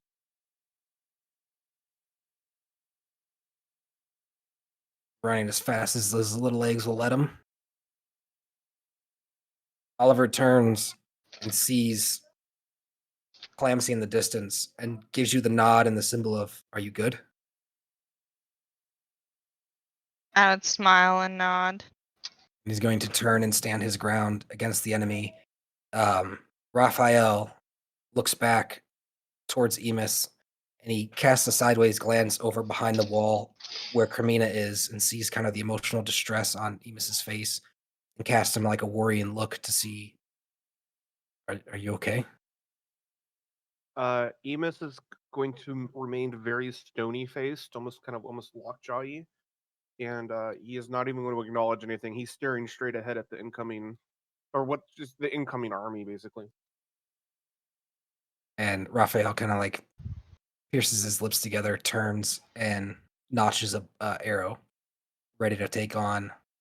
You see Lady Ashina planting her staff into the ground, and this aura of silver flame beginning to kind of like emanate off of her skin as she stands confronting this army and the dragons coming down her. It almost looks like this like bubble, this half bubble is kind of forming from the flames between her and all this madness around her. Clamsy, it's your turn.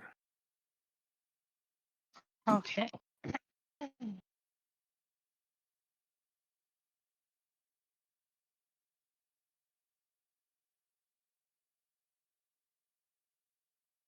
Five, 10, 15, 25, 30.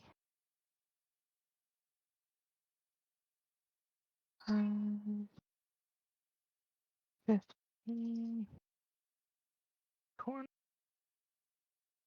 30. I don't want to So be in a torn. tree. On what? I just need to see how far away I am. One moment, sorry. What are you torn on? I don't want to say yet. Why?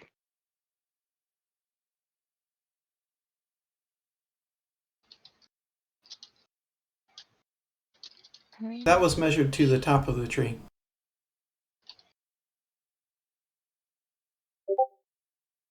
Boogie, I sent you a I'll message.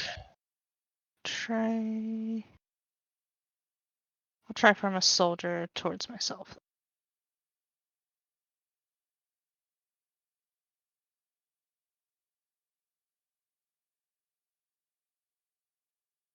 Oh, why is it going towards a tree? What the heck? Sorry, guys.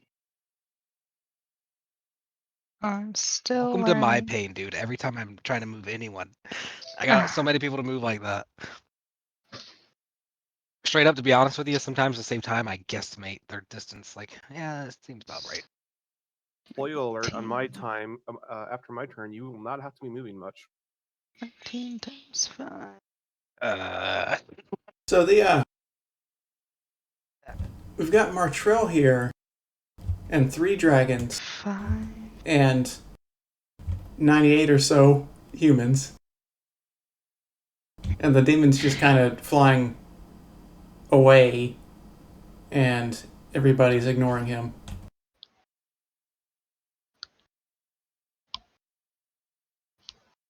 All right, I'm going to Eldritch Blast 3 of the soldiers within the formation.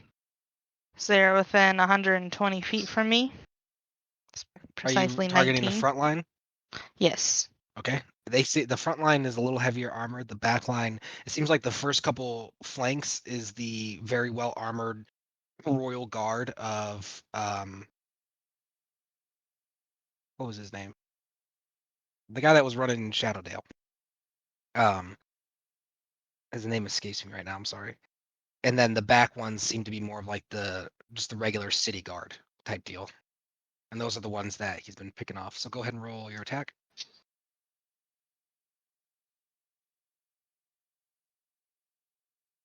$14 to hit.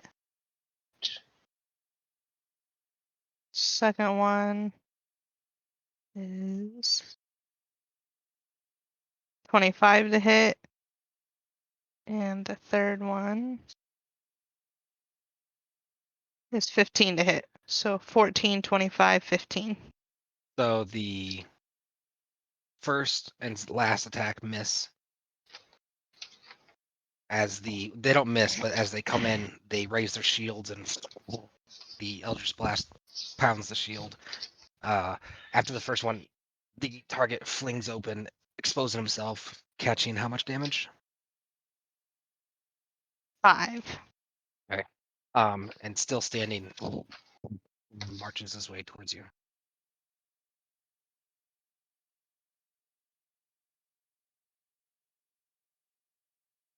Zoid.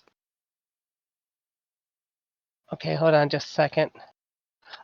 First of all, Grandpap is ready if you want to have Gar call. We'll get him set up with that.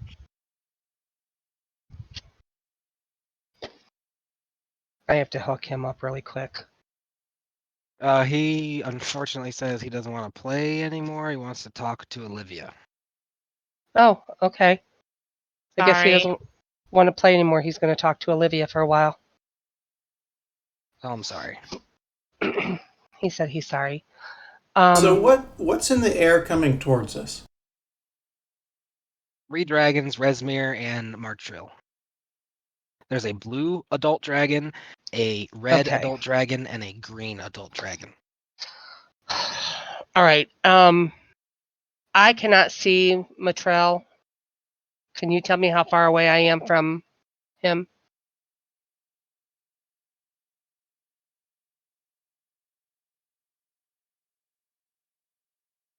You are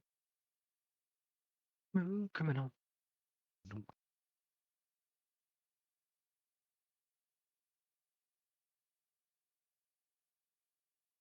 That far. 37.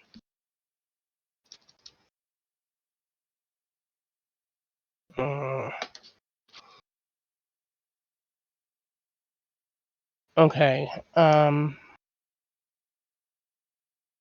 am going to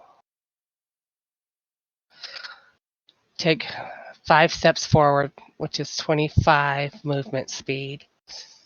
And I am going to cast magic missile at 3 people in the front line. Yeah. And I've got 7 for the one. Okay. 6 for one. And 4 for one. As they come in, they take the damage, stumble for a second, and then continue marching forward. I wish I could. I wish everyone would stop wasting their turns on those foot soldiers. Well, your turn's in 2 moves, so. Yeah. And that I'm ends so sorry. I ready myself and end my turn. Anyone who would be looking up past the dragons in the air with the crossed arms, it seems like Ifrit frowns in disappointment and disgust towards the dragon, and he's not moving yet, but he's staring at the dragon with complete contempt. Like me, dragon? Or not dragon, I'm sorry, demon. At the demon with contempt. Oh. Contempt. That's why fucking Gar struggles to talk. I struggle to talk. Fuck. All right. Emus. All right. So in his hastened state, you can definitely tell Emus is trying to control himself. He's going to take a few steps forward, and he's actually no, he's not going to take a few steps forward. But he's going to step forward. He's going to raise his bow. He's going to draw it back, and with I guess the potion he drank has given him sort of like warmth of courage or something, and he's going to raise his bow up, and Emus, with all his might, is going to bellow out, "We will not waver!" And he's going to launch this, or my bow is going to glow as I launch this angelic arrow up into the air, right above the oncoming army, right here. Yep. And the arrow is going to fly up to the air above that point, and it's going to explode, raining down arrows all over the place. I am going to use my empowered bow's ability. Finally, it gets used. Yay! I told you I got something. I'm so excited. All right, remind me what it does though, because it's been forever. Okay, so 1d when you draw the bowstring back, fire blah blah blah. This attack. Oh wait, no, that's the bow. Angelic Barrage. This ability fires a shot up into the air that rains down arrows in a 5-foot radius, 10-foot wide area of your choosing, within range. Enemies in the area have their movement speed reduced in half and take 1d8 plus dex damage each turn they remain within the area. This move lasts for 3 rounds of combat. But the enhanced version, Trials and Tribulations, works the same, but has double the area and completely removes movement speed.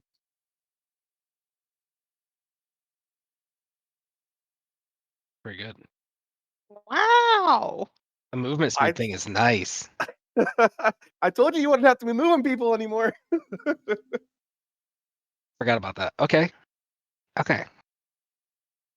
Tell me what I need to do. Okay, so this big area, they can't move. Do they need to make any saves? Was it dexterity save or anything like that? No, they take 1d8 plus my dexterity and damage. Every round they remain in the orb or in Okay. the area. So go ahead and roll 1d8. Quick question before we move on from this. I know it's the orb on the ground, but I do shoot it up in air and explode it. Does it happen to affect the dragons nearby? No, it would be underneath Got the it. height of the dragon. So I'm obviously you don't want me rolling for every single fucking. Basically, like goes up and then comes down. And imagine like the top of the orb, like it exploding at the apex of where the orb is. You know what I mean? Yeah, And then straight down with force. I got you. Hold on 1 second. I'm finding my 1d8. Never find it. I always pull out the wrong one.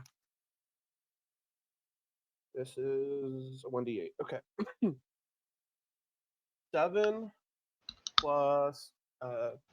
Is it my dex modifier? Yeah, it would be +4, right? Yep. Okay. So that's 11 damage for everyone in that area of effect. Wow. Okay.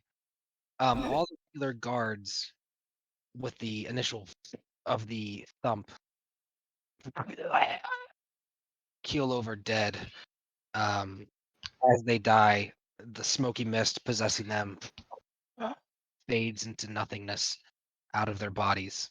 Just their corpses remain. Wow, you just all the ones in this radius, you just took out all the regular guards. They had 10 HP. In addition, This homo anything that's in there said can't that- walk. He said that you guys didn't have any AoE. Oh yeah, my bad. Forgot about that one. Me too. Okay. Good turn. Is that the end of your turn? Oh wait, you have more. You're hasted. That's one action. Now you can take an attack action. Or, anything else from that short list. You're muted. Thank you. I was talking, and I was confused why I wasn't getting a response. Okay, so yes, for my next action, I am going to double attack. So that gives me 3 strikes, and I'm going to flicker around kind of randomly. I'm not really trying to go anywhere in particular. I'm just taking 3 shots. And I'm going to fire 2 shots at the higher in elevation and closer of the dragons, and my third shot is actually going to be aimed at the demon that's trying to get away from us. Right. So first shot is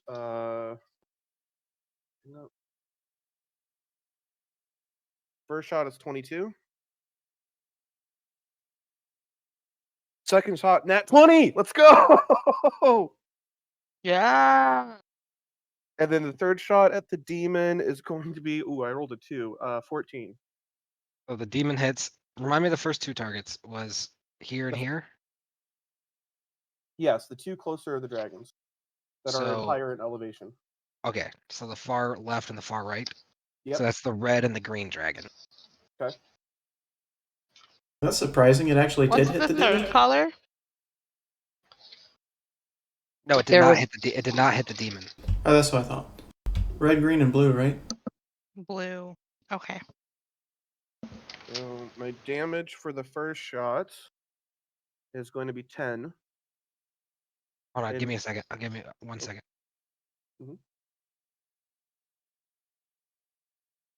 Man, I haven't gotten a nat 20 in the attack roll in a minute. All right, your damage on the red dragon is how much? 10. Okay. Of what type? This is going to be radiant damage. Yes, radiant.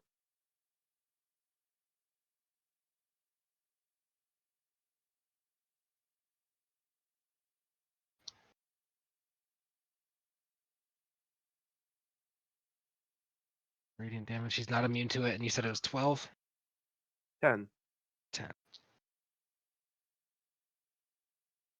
Okay, got that. And then for the critical hit on the second dragon, how are we doing criticals again? It's max damage plus whatever you roll. Okay, so max damage would be 14 plus 5, so 19.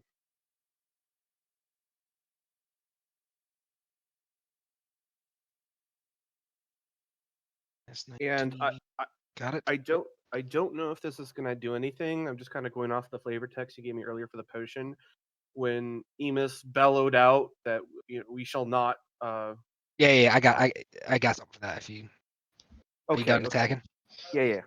So yeah, as you yell out and fire, following the words, this like breath of flame comes out of your mouth as these arrows through the air. All right. It makes you breathe fire. You can use your bonus action to.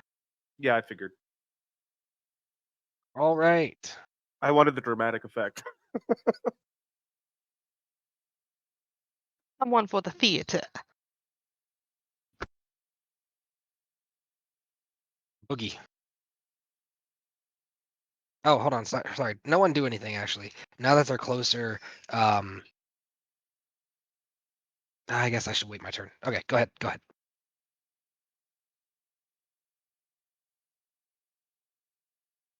Okay, I'm going to head over to Thorin and drop the Sword of Life Stealing at his feet.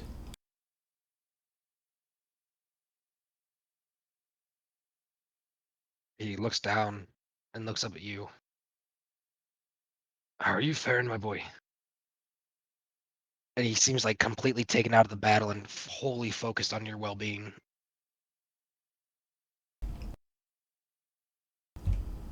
Now I'm better than 100%. He This smiles. sword will let you teleport to any surface a pretty large distance 2 more times today. Raises an eyebrow and prepares to pick it up. You always were odd, Boogie. But he's like saying it with a smile, like he loves you. Nice. Okay. Yeah, And that's it. I guess. I don't know if I'm able to hand it to him exactly. But Yeah, we don't need to do like it's not it'll like be a my video turn. game where you're like, I'm dropping my loot so you can walk on top of it. Yeah, you can hand them in. You guys see as the demon is heading that way, approaching this orb of darkness, as the guards are also following, appears up on the hill over there.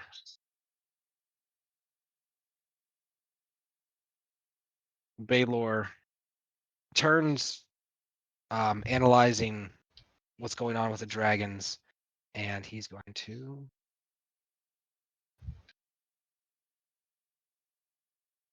come down landing, turning and noticing that the army is now immobilized, and he's going to make his way towards the rift in the portal.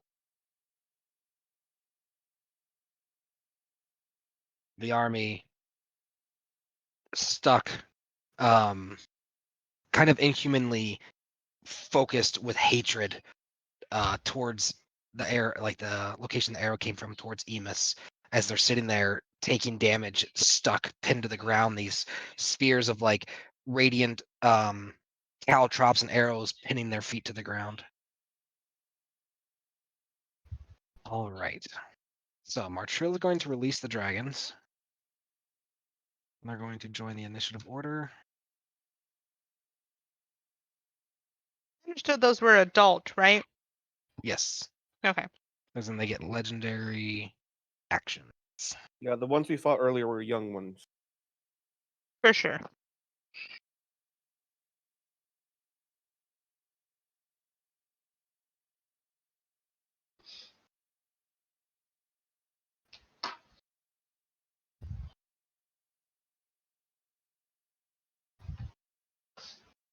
I love when I double click on stuff, it just takes me to a random spot in the map, but there's nothing going on. It's because I hid tokens over there with their identities and stuff. Anyway, okay, I need to roll and get rid of stuff and get all these individuals into initiative order. So first up is Thorin. Horrible. Thorin's not impressive sometimes. Okay. So when Tatia gave us restored our hit points and everything, we didn't regain any spell slots or anything like that.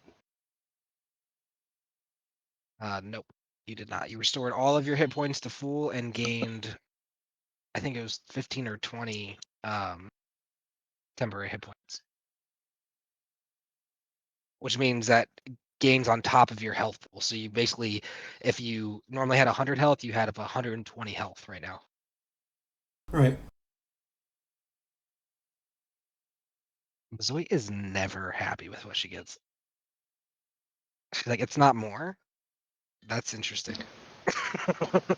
No, I just wanted to be sure that I wasn't giving myself stuff I'm not entitled to.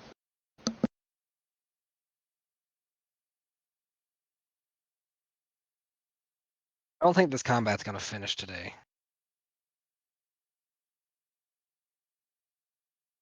Maybe not. Okay, so like. Hold on. I'm getting everyone in order. But if it's not about the game, go ahead. Oh, okay, getting everybody in order right now. Get in order, LaRue. So this is all the stuff. Yeah. I'll stuff you. You're a stuff. That's true. That is All actually right. factual. Martrill, on his turn, release the dragons. They echo out, roaring in the alley. I need everyone within 120 feet of any of them to start a save.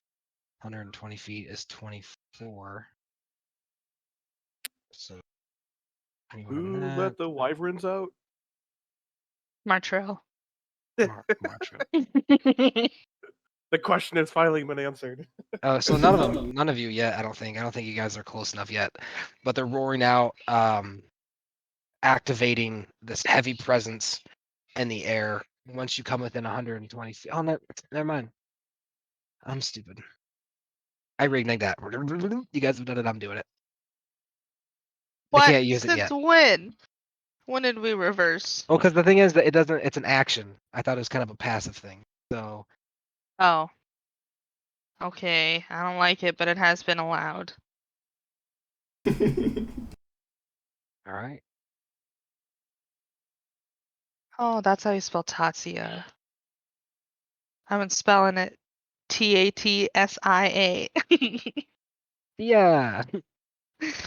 Okay. With a labored breath, Tatsia grabs a hold of his quarterstaff he carries with him, and it begins to shimmer and shine this blue and gold light as it takes on an enchantment, and he walks forward.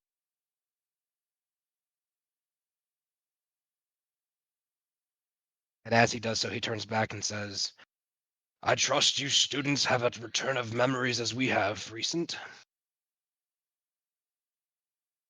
Not enough, but enough to know that Martrell's a piece of shit. Yeah, what Cal said. He almost looks at you like, milady, like I cannot believe you'd be agreeing with such vulgar language. But he doesn't say anything and continues forward. Thorn grabs a hold of the sword, looking at Boogie. He gives you a smile and says, you won't be upset if I stick with me axe, would you? Go for it. And he's going to look you up one more, like up and down, give like a smiled nod of approval, like he's proud of you, and sprint off towards the army and the danger. Get it in line with Tatsia and Oliver.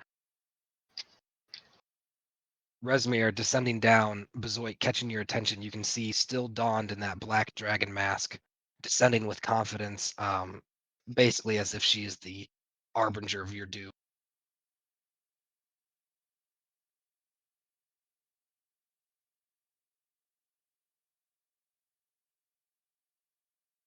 And she's not close enough to any spells.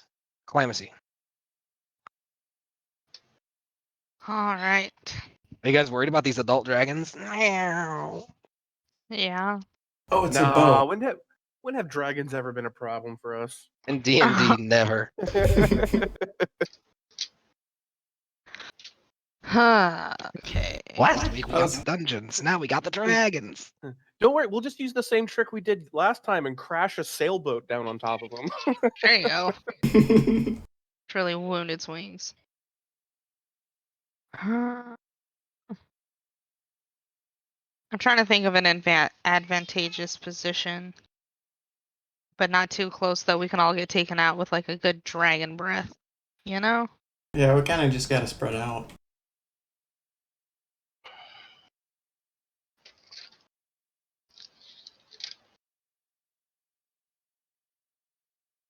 Man, I'm entirely spent. I don't have anything fun left. Well, I guess I do have those teleports, but I mean, as far as my class goes, Dig deep into your bag of holding, pull out those magical we have that we use that often. yeah. You cut off. Talking about those spell potions you guys picked up, those mana potions. Oh yeah, those are cool. We've got like 6 spell levels worth.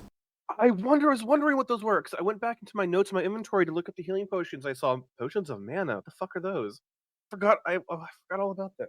Yeah, those Yeah, are there's a spell slots. 1, a 2, and a 3 spell level. And I think they were split between 2 players. Maybe our healers, but I'm not sure. I have 1 and 2.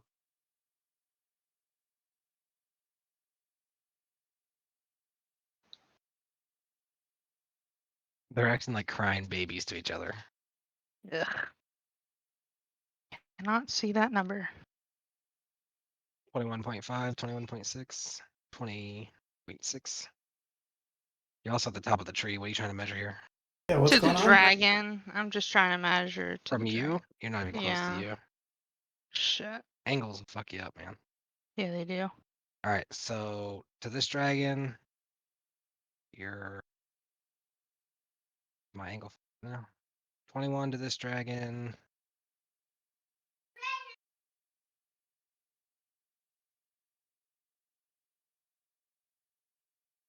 It 27 looks to like this you're way dragon. past for me. Am I? Mm-hmm.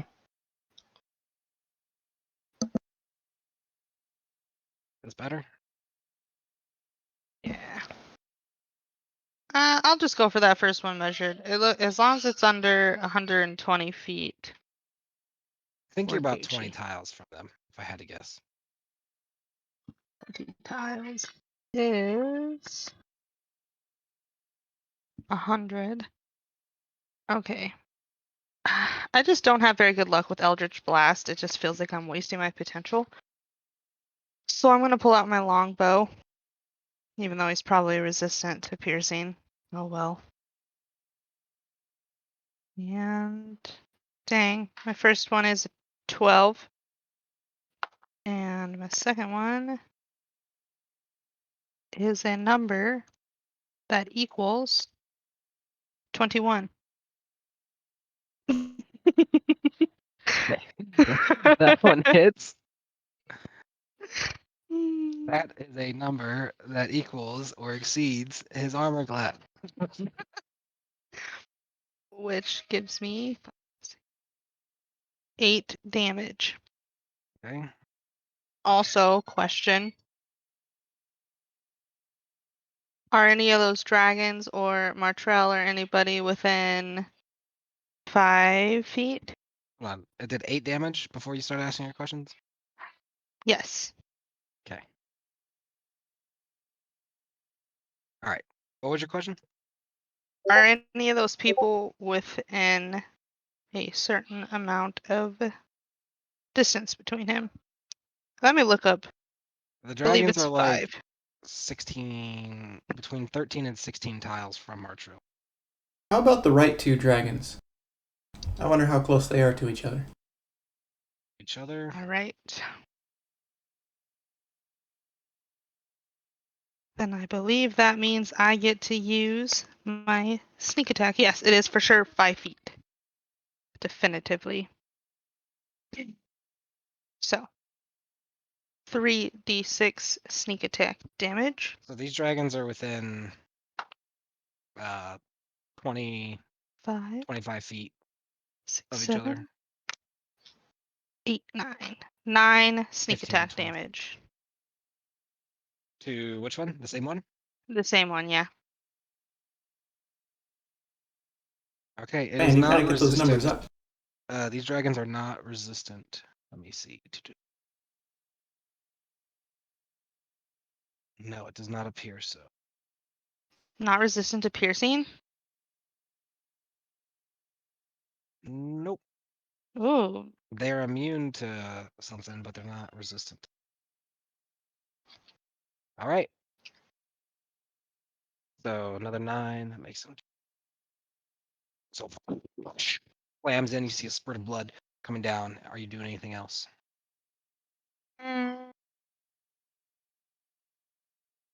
No, I think I'm gonna save my action surge for when I can do swords.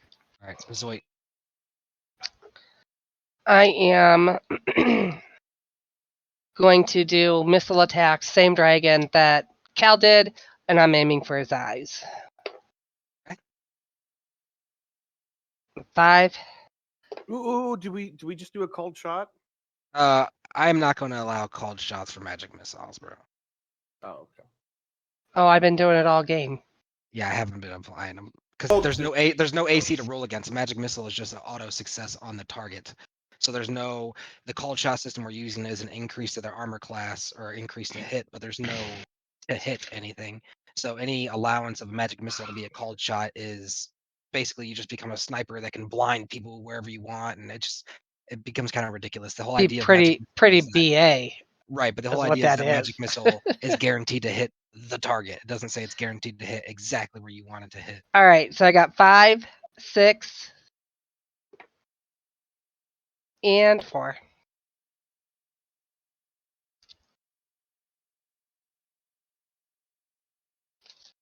All right. You're shooting the far right dragon?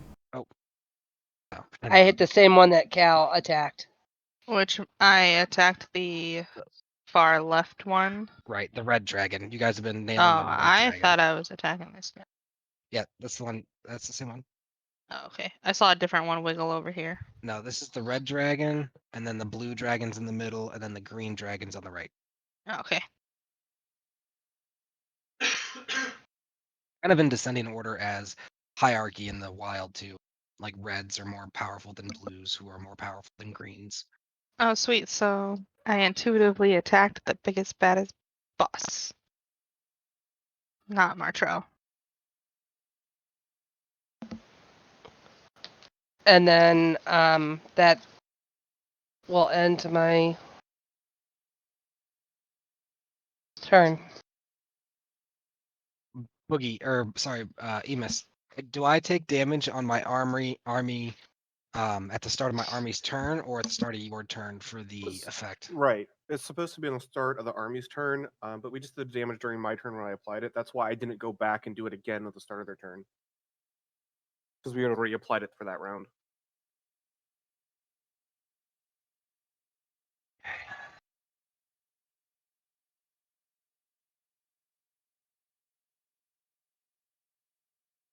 Hold on, I can't focus with that.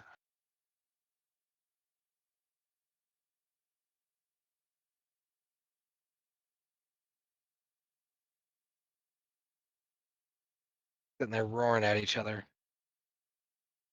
Told me he had to go to his room if he's gonna do that. Okay, sorry about that, guys.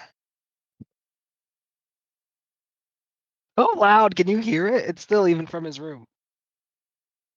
Hold on, that's obnoxious. We're gonna cut that off. I can't hear it.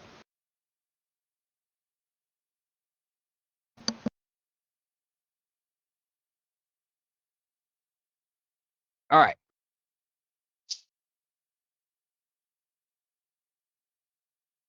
Raphael looks back at Emus, nodding in approval and appreciation over his handling of the army, and he's going to nimbly come over here behind Calamacy. And he's going to pepper 2 arrows out at the same red that everyone else has been attacking. He hits both shots.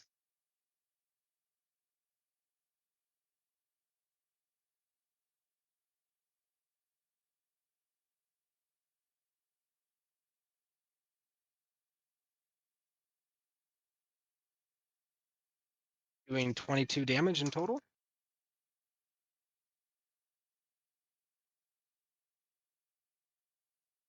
All right.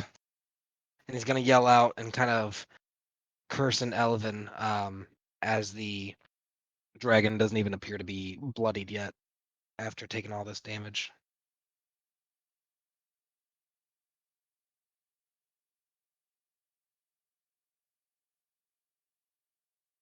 You see Ifrit lazily begin to kind of float over towards the demon. You see Martrill instinctively taking a kind of a wider berth around him as Ifrit is focused with his hatred upon this demon who's currently reaching out to engage with this rift that he came from.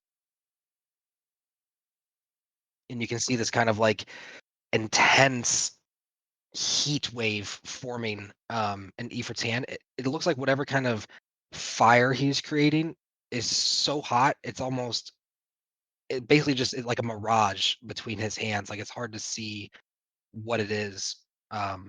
It's so hot. You know,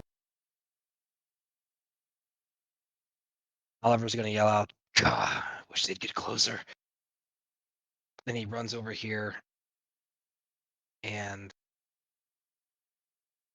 he's going to remove a leather glove, kind of exposing this tattooed ordeal that's on his palm, going down his wrist, and he aggressively bites his hand, and he's going to slide this blood along his forearm and up to his palm, and begin pressing the palm in it and casting a spell. You see this lavender glow appear about his eyes, and he says, "Please accept this. We're going to need this in this fight." And he's going to press it together, make an enchantment. This wave goes boom, echoing out from him. Um, and I need to know if all of my player characters are accepting or if they're going to resist the spell. It was Oliver. Yes. Except I accept. I trust my teacher. I accept. I accept. Okay. You feel this kind of like steadying of your heart. You seem to be able to focus more, the adrenaline not gone, but calming down. You feel emboldened and brave, and something about you seems unshakable. Your resolve is clear. You feel immune to fear.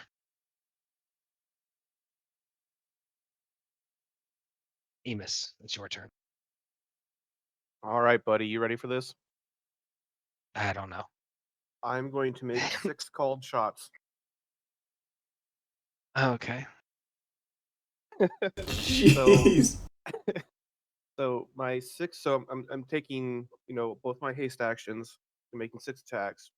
My called shots are I'm going to try to land an arrow into each one of the dragon's wings individually. This has a +2 to AC for them. So Okay, which here we puts go. it. You're gonna need to. Okay, roll your attacks. Yeah. Okay, first one. I rolled an 8.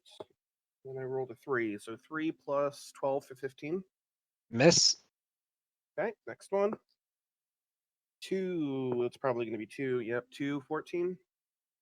Miss.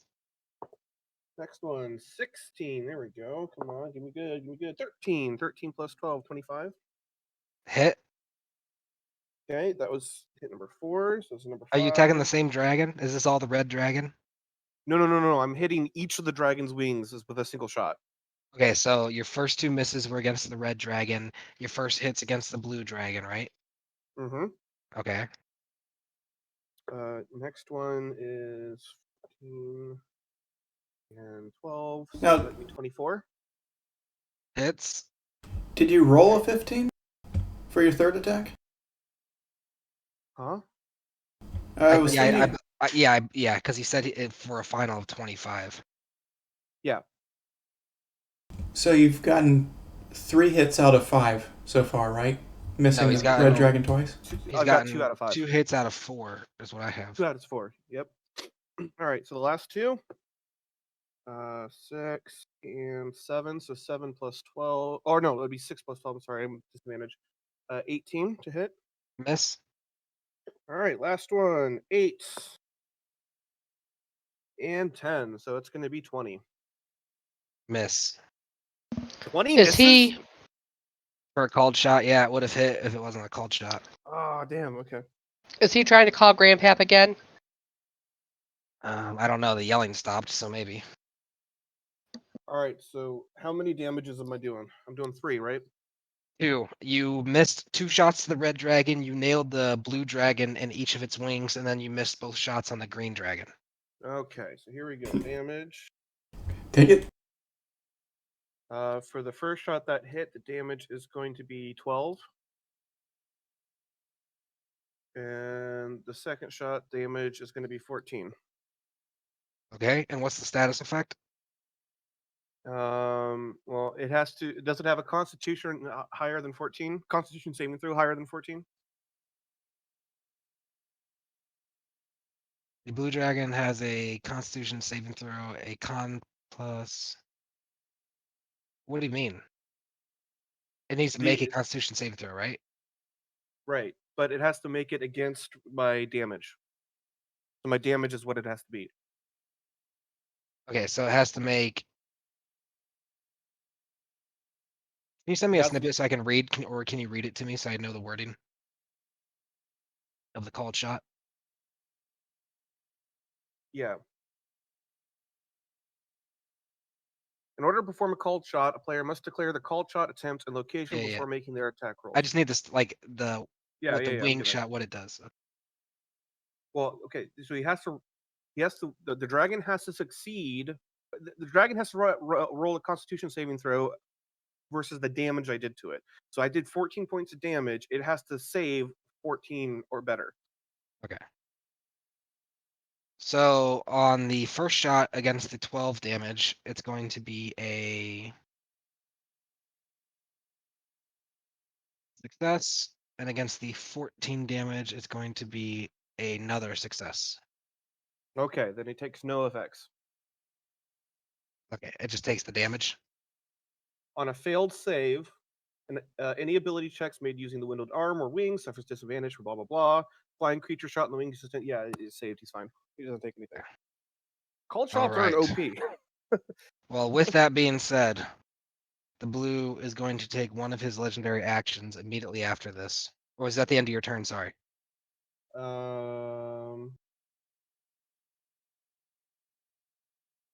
Yes. Oh well, no. So with all 6 shots, I'm going to be flickering all around the place, and I'm going to end up. Hang on 1 second.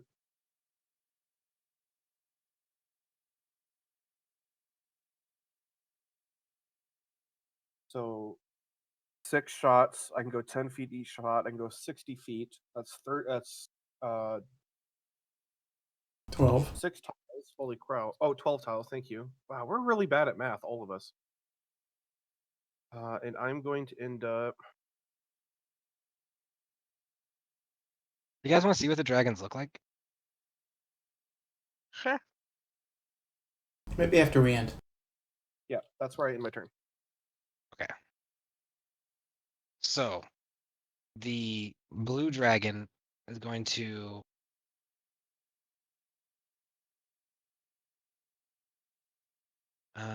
damn. Never mind. I'm still learning dragons, guys. Legendary action, I can't move on a legendary action. I can only do like an attack and certain stuff. Right. Okay. Lady Ashina begins focusing and channeling and her energy into the tip of her staff at the top of this glowing orb. And she makes a very loud show about, I'm going to seal the portal. And then she turns towards Bezoit and kind of gives her like a little bit of a wink and a head shake no. And then her eye kind of rolls up towards Ifrit, and she turns and begins channeling this rather powerful spell. And it's Krimina's turn. A lot of this more powerful magic from the older editions requires like multiple, like it's like a turn to cast, or some of them are like more than a turn to cast. That's so fancy. I think it'd be really fun to cast spells that have huge detriments like that. Mina comes out wiping tears from her face. And as she looks to the right, she sees this flickering, kind of shuddering super fast Emus, and she turns and looks at him, and her eyes kind of sadly look down to like where she shot on his body. Um, and you can feel right now like they're not burning right now. But you can kind of feel the location of where they are just based on how much they've burnt you in the past. I'm really sorry. My internet cut out when you started that. Can you repeat the first half, please? No. Carmina looks over at you as you're sitting there, like hastily, in the speed, kind of like jittering back and forth under the haste spell. Your movements, everything doubled. And she looks at you and like tracing along where she shot, and you don't feel the burning sensation, but you know where they were based on the pain you felt in the past. and she's wiping tears from her face, and she looks at you, and you can see just this contorted, um, you can just see it in her eyes. Like there's so many conflicting things that she's been told and things that she knows that are true that can't coexist. They can't be. Like her mind just seems so confused in the moment. And she almost seems a little bit hurt looking at you. Like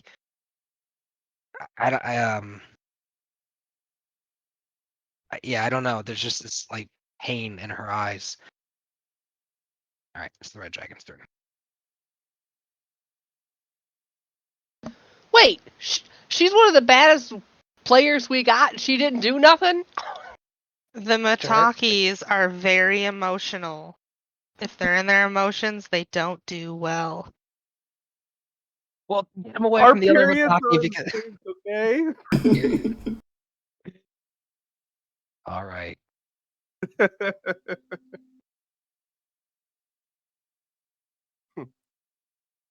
We're This both dragon. theater kids. The Oh, red dragon I don't like that at all. drops down and takes a deep breath, and right at Tatsuya, or not Tatsuya, sorry, Lady Ashina hurls this deep breath of fire. Oh shoot!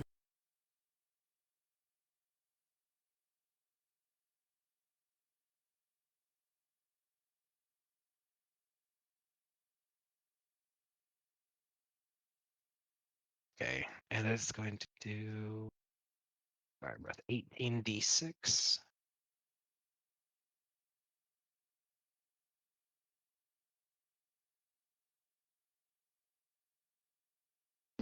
Did you just say 18d6?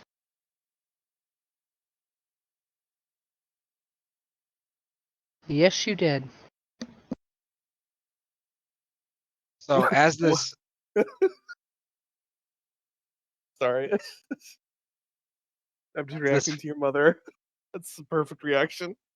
okay, so that's 60 feet.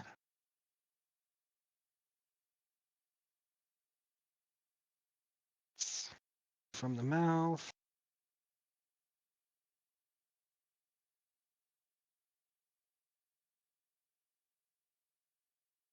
Did you just move Tatsuya to line her up better? Well, it's easier. Okay, I'll move the dragon to line her up better because the dragon meant to be in front of her, but I can see your complaint. Oh yeah, that makes sense.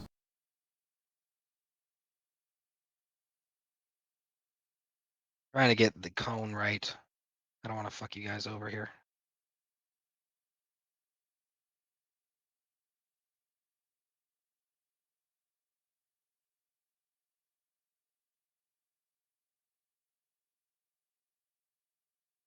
What?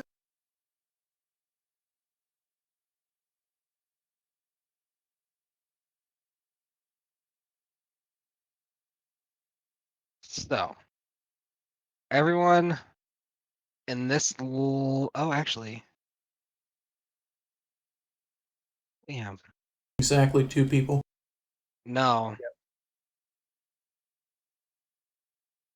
Yeah, we have more NPCs on the board right now than we have players. Damn. Okay, so they're going to need to make. Tatsuya is going to sit there, and you see as this fire pours down upon her, it's fighting against this silver flame she has wrapped against her. And she's going to take the damage. And then I need Thorn to make a dexterity saving throw. And he fails. So he's also going to take 77 fire damage. Tatsuya, or not Tatsuya, I keep calling her Tatsuya. Lady Ashina still standing, casting the spell, completely engulfed in fire, and it seems like her skin is getting burnt and peeling away, but it seems like the silver fire is doing something to protect her from the flames. You hear Thorin yell out and curse, "Die, fucking dragon! Shit!" Boogie, it's your turn.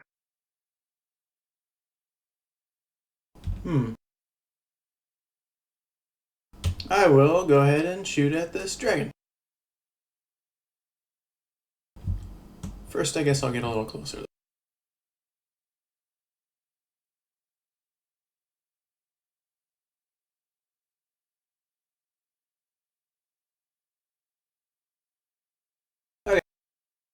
3 shots at the dragon. The one right in front of Lady Ashina? Yeah. All right.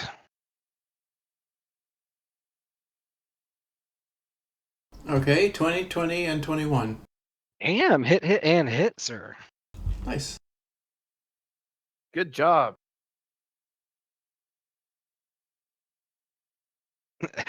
Amos is more like, good job, baby. Fantastic. It's like I drank too much coffee and I can't hit my target now because I'm too twitchy. 7, 8, and 5 piercing.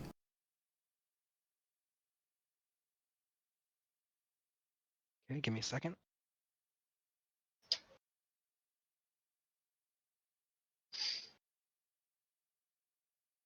It's 20 total, right? Yeah. Okay. Landing. Piercing, doing full damage to the red dragon. This one. He's currently at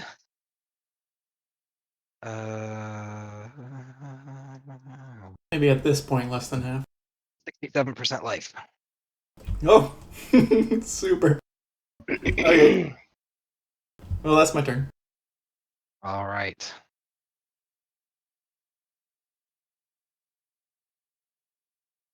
The blue dragon is going to fly down and land cockily in front of Calamithy. And you watch as his teeth bare, and in a radius 120 feet around him, he lets out an immense roar. His frost breath creating like these like sickles along his teeth. And he uses his frightful presence, which would require a wisdom saving throw.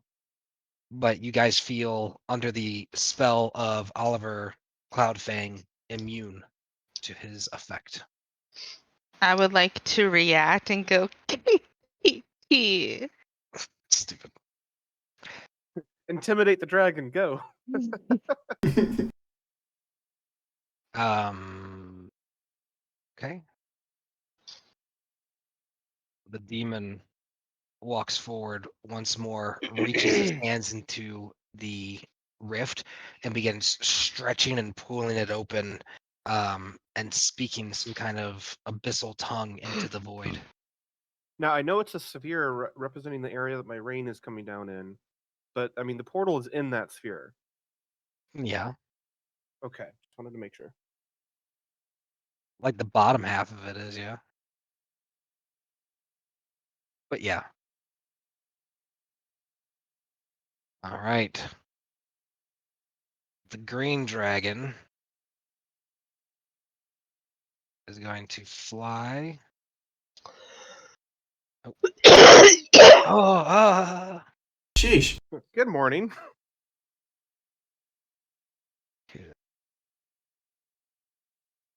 okay. The dragon's going to fly.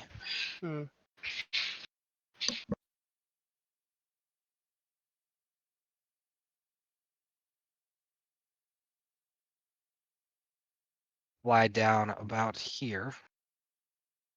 And the green dragon begins near like the base of the darker green area of his wing. There's this cloud of smoke that begins drifting down, and he begins flowing it toward you. This cloud of poison begins engulfing the area. To me? Well, I gotta move him to the correct spot.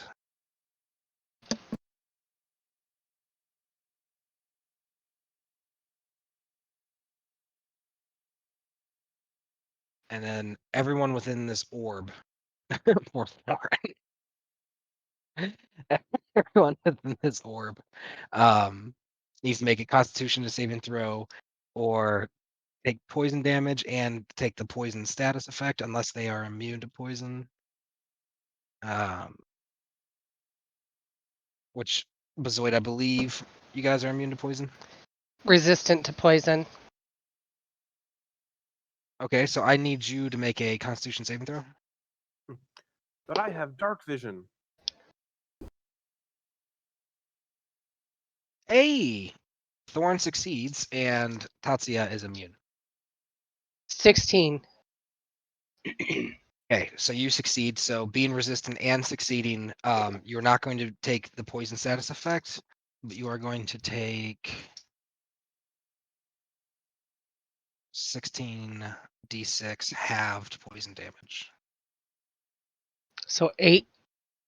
No. So 25 poison damage.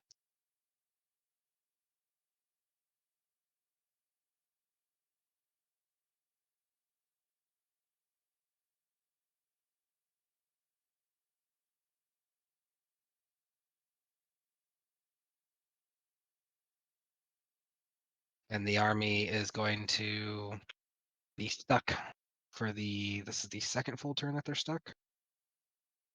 Receiving more damage, right? Ebus, you want to go ahead and roll a d8 You got and it. then plus your whatever, your dex. 8 plus 4, so 12. Jeez.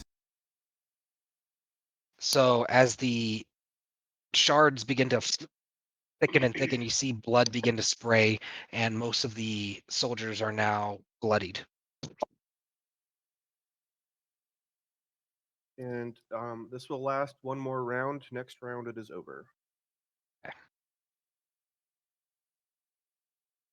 Well, I'm playing. If you had another round like that, then they're gonna be toast. All right. We're just gonna walk over there and just mop the floor with them. Tammy walks up to Cremina and puts her hand on her, and Cremina flinches back and goes for her sword. And Tammy's like, "Shh, I know, but we kind of need you in the game right now." And it's Martrell's turn. Does Tammy know who she is? No, I don't think so. Other than the context clues that she's someone you know.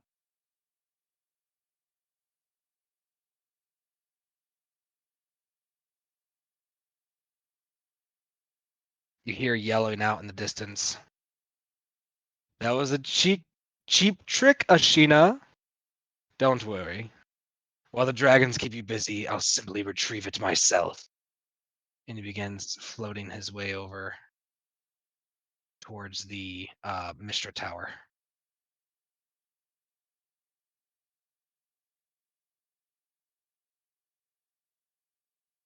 More flying than simply levitating.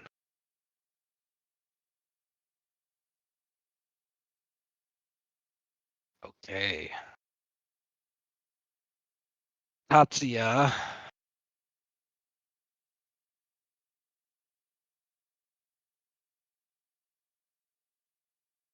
Hmm.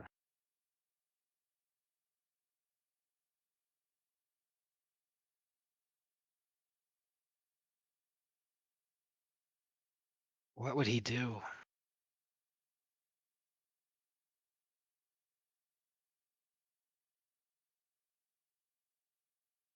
In this area, who's looking worse for the wear? Well, basically, I need to know Bezoit's health. 147. Oh, I'm sorry. That's mine. Is Bezoit full? No. Bezoit now has 124. Okay, then he's definitely going to focus on Thorin, who looks much worse. And he's going to cast a healing spell on him, restoring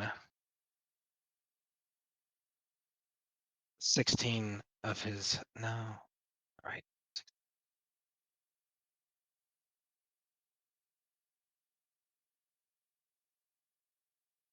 30 of Thorin's health.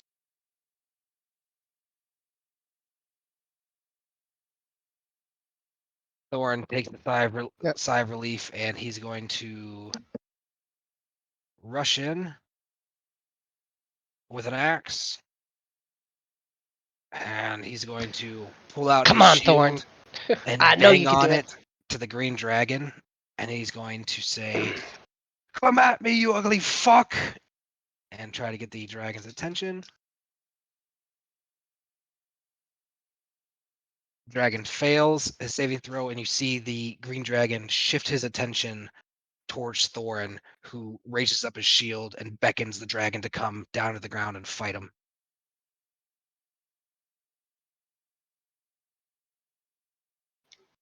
As he drifts forward.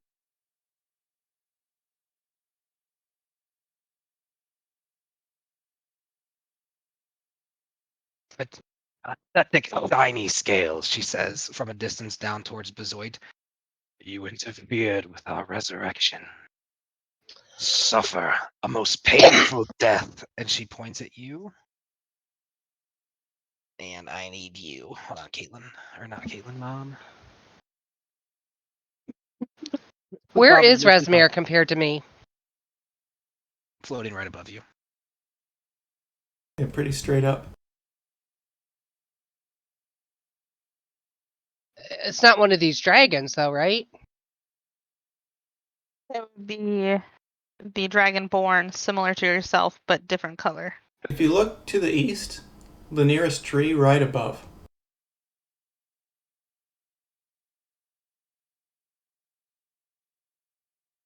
Ah. Above this tree. Mm. She points at you and casts Elemental Bane. And I need you to make a Constitution saving throw.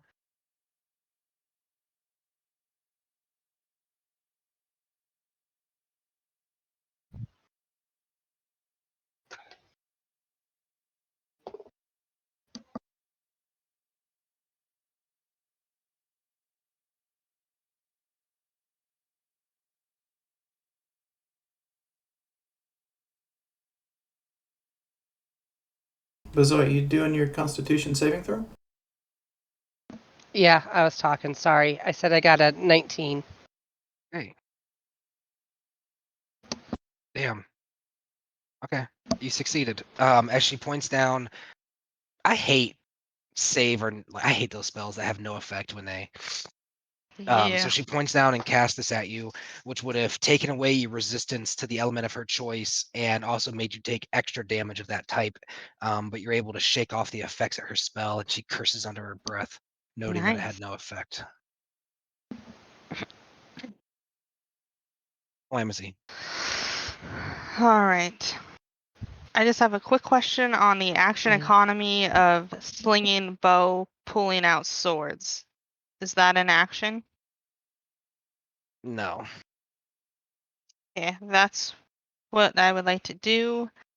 And then It's not. I'm sorry, it's not an action if you drop the bow, right? If you like take So place it down, that'd be an action. So I think we've been just kind of yeah. being How generous I- with that. What I've seen on forums is that it says raw, you can stow your weapon as a free action at the end of your turn, and then draw a different so basically stowing and drawing a weapon is a free action. Gotcha. Okay. But if cool. if you wanted to do both, so it would be better for me to drop my bow to just to be able to use the free action to draw my swords. yeah. Okay. Then that's what I will do. And then start swinging at the blue dragon in front of me. Damn, that sucks. So first one was a nat 1. Ooh, Misses. second one's a nat 19, so that's a crit. Wow, this is a roller coaster already. I know. Okay. Do you want the damage for that first before I do my second? Yes. Okay. Yes. Mhm.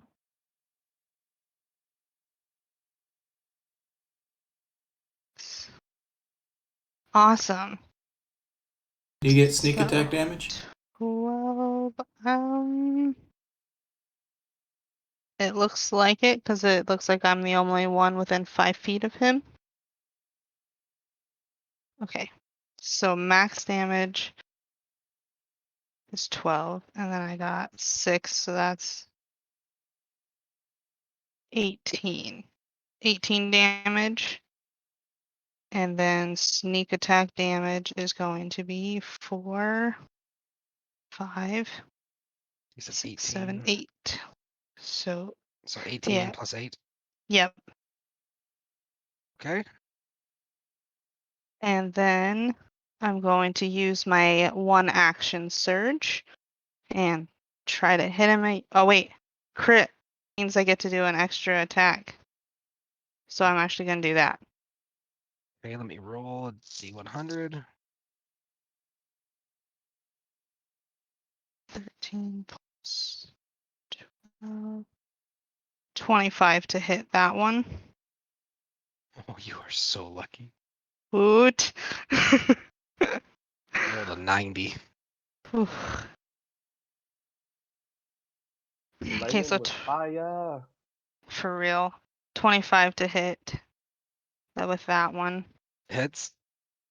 Damage is going to be 11. Okay. And now I will use my action surge to use 1 You guys extra are So, attack. monsters, dude. without You a guys crit, should be hunted by nations. without a crit, you can attack 3 times, right? If I One for use the extra attack and one for bonus. yeah, if I use my bonus action, I can do a 3rd attack.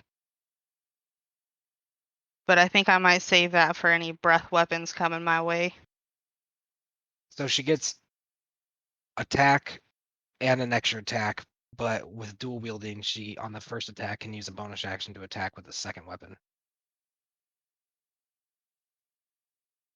All right, so it is going to be 16 plus 12 to hit, putting it at 28.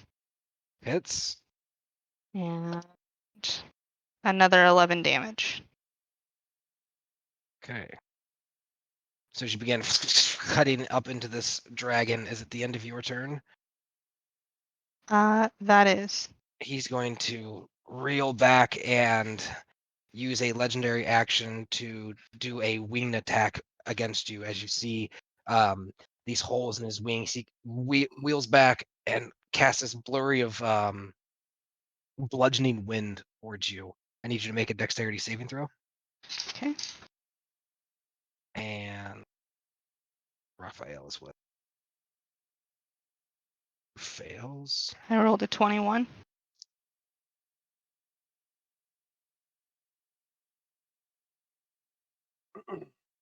Are you at the point yet, as a rogue, that you take no damage from succeeding dex saving throws? No, not yet.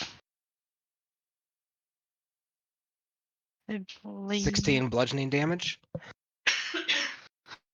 And you, since you succeeded, you do not take 16.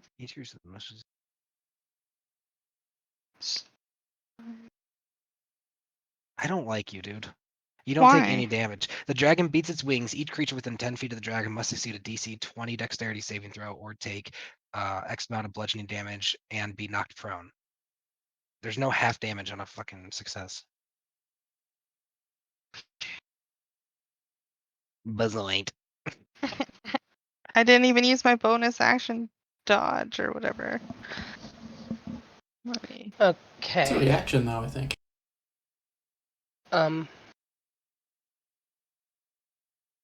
I would like to take my magic missiles and aim them at Resmir. Okay. Got a 6. 6. Not another 6. 4.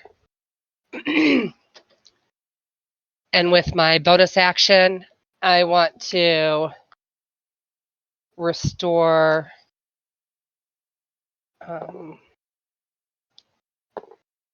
Oh, sorry. By the way, so Raphael failed. He gets knocked prone and does take the damage. Oh, how far was Raphael from me? Let me see.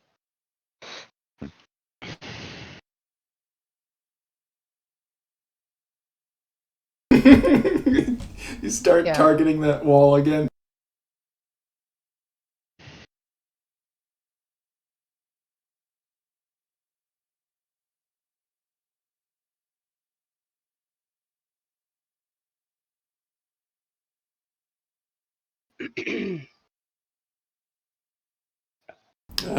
That What far? does it matter? Because it's anybody that I can see. Nope, it's 30 foot. Okay, so as my original plan, I'm going to restore 6 health to Tatsia. Or to Lady Ashina. How much? 6. 6 health. Yes. Okay, 1 second.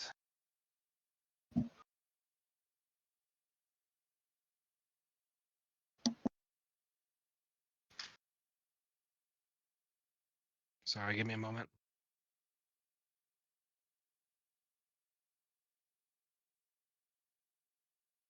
Okay, so she this.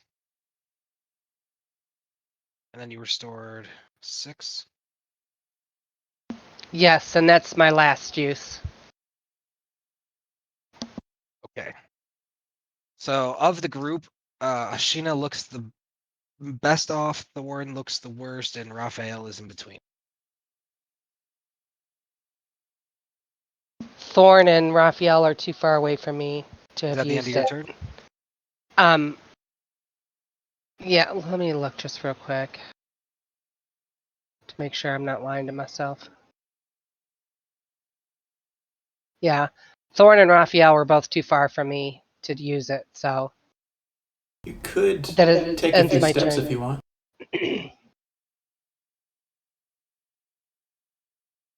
Okay. At the end of your turn, the blue dragon is going to use his legendary action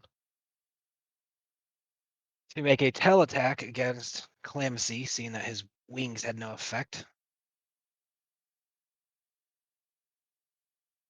A 22 to hit, and it's going to do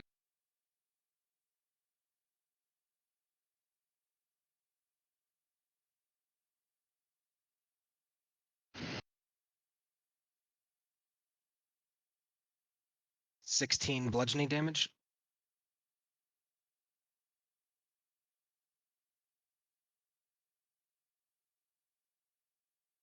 That it will be Raphael's turn. Raphael to stand up, curse, upset that his student is outshining him, and he's going to cast 2 more arrows into this blue dragon. 1 missing, 1 hitting. Cool. 14 piercing damage.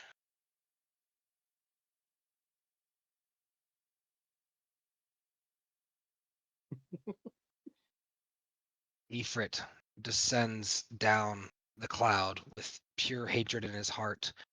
And you watch as he unleashes this fire down upon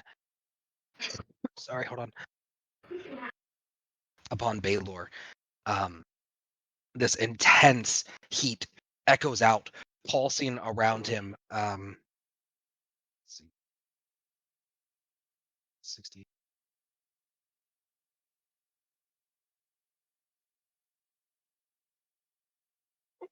Oh, I'll sell it, Tommy. So this entire area here, the water in this pool, everything begins to bubble, boil, everything like catches on fire. You watch as the army begins to just almost like a nuclear strike, like they just turn to ash and disappear under this immense heat. And you see as this demon looks up and smiles at Ifrit and laughs because he knows that he's immune to fire. And then you see this brief panic as this maniacal laughter comes from Ifrit in the eyes of Baelor as this flame begins to boil and blister his skin and damage the demon. Ha! Where's Ifrit at? Got him. Floating just above here. Let me get his.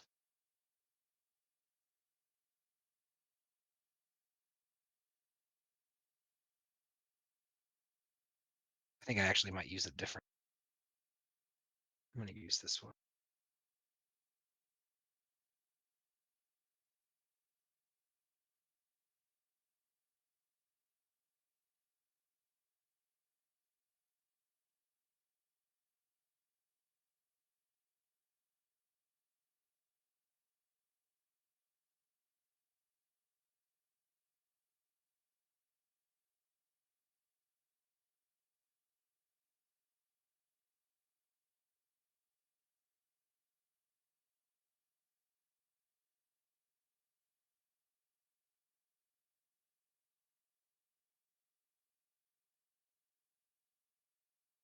Is that a better image for him?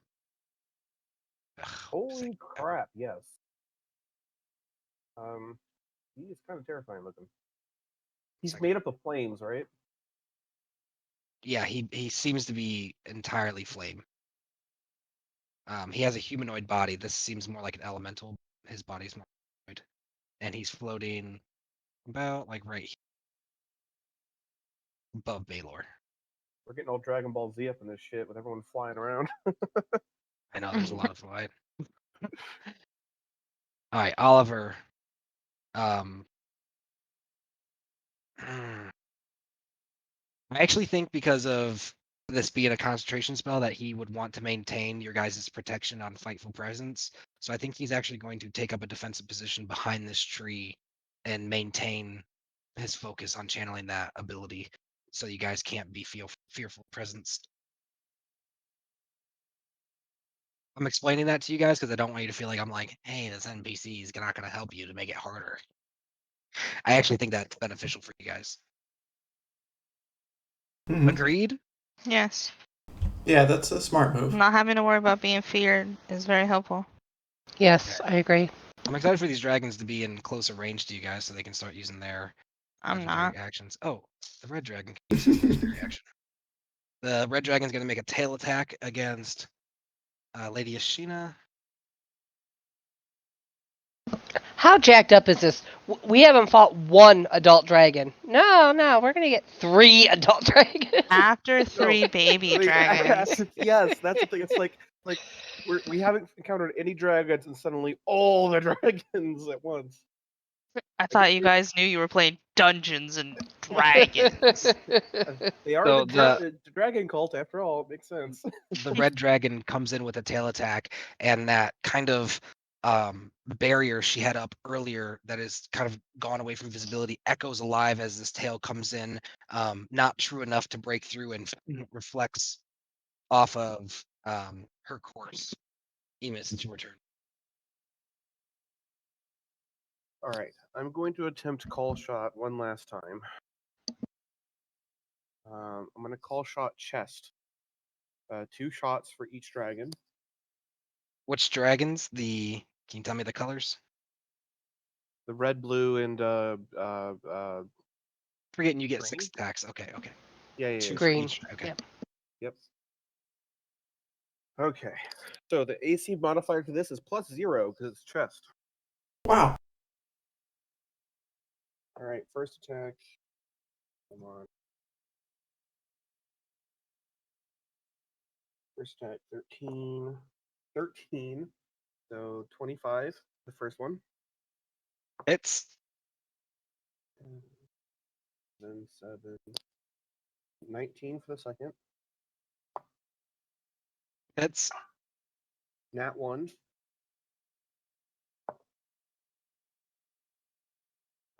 16 and 16. Wow, I ran rolling doubles. 28 for the fourth attack. so we have a hit, miss, hit. You have a hit, critical fail, hit, and then I just got a 14 for the last one. 14 total. Yes. Miss. I'm still Okay. missing a roll though. I have a hit, miss, hit, miss. Okay. There's still a 6th attack. 7 and 13. 7 plus 12, 19. Hit. Okay. First hit 6 plus 6, 12. Do a consultation saving throw against 12. Okay, he rolled a 24. All right, so he just takes the damage. Next one, 3 plus 6, 9 total damage. Consultation saving throw against 9. He rolled a 19. I don't know why I'm bothering. Okay, so just the damage. The next one is the nat 1. What am I doing for this? Missing. We don't Oh, do like- critical fails. Oh, If nothing Uh, negative happens to you. Yeah, okay. the only time I would do anything negative on a nat 1 is if you were like, it was disadvantaged by shooting through a target space of an ally, and then you nat 1, I would have it hit the ally. But the blue dragon, let me see if there. Yeah. Let's roll a fate die. I feel like there should be some sort of consequence. D100. I'll give you a consequence. Roll a fate die, and it's basically flipping a coin. And oh, it was under 50, so you're going to take a negative penalty. Okie dokie. And that negative penalty is you're going to need to re-roll that second attack on the blue dragon at disadvantage. All right, you want to come back to that later? Sure. All right, how many attacks do I have left to roll? 3, right? No, you've already done the damage, all the damage for the red dragon. We're coming back to the blue dragon, and you have 1 damage to roll for the green dragon. Okay. Damage for the green dragon is 12. Concentration through saving through against 12. And he rolls a 25. Oh my god, that's okay. Not worth it. And that's all my damage, right? You just have to re-roll the attack against the blue dragon at disadvantage, the second attack. Okay, yep. 8 and 4. 4 plus 12, 16. So your second attack on the blue dragon will actually miss. As the speed of your you stumble and fall, seeing the trajectory about to hit one of your allies shifting, and the follow-up attack at such speed, unable to correct the course until finally you're onto the green dragon. There, you wanted a penalty. There's your penalty. All right, fair enough. I'll take it. And that ends my turn. Okay. Lady Ashina yells out, casting the spell finally, smashing her staff, having taken quite a bit of damage over here, looking on the edge of being bloodied, and she casts a spell yelling out, "Son of Kasa, Ifrit, obey my command!" And you see this magic begin to echo out from her staff, and Ifrit, who's in the middle of basically incinerating this demon, the spell ends. The demon is not dead, but heavily, heavily wounded. And you see this, his eyes and demeanor begin to change as he turns at the beckoning command of Lady Ashina, who's taking control of the elemental.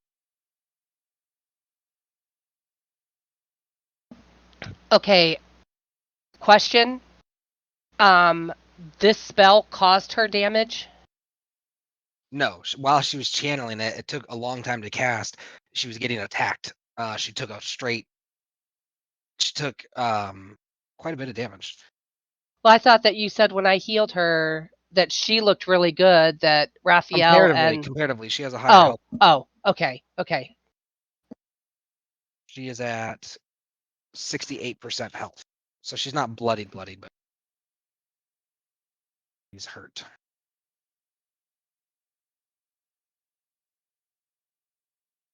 Carmina, hearing what Tammy has to say for her, getting her head into the game, she begins making her way, finding a good position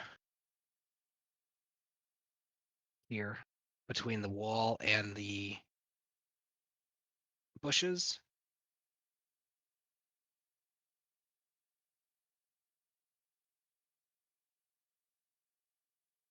How much far is that? Poor Michael's got to be exhausted. He's like got so many Yeah. players he's got to do.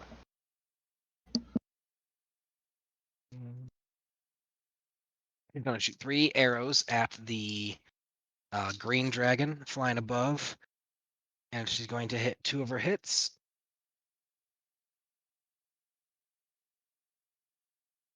On the green, eh?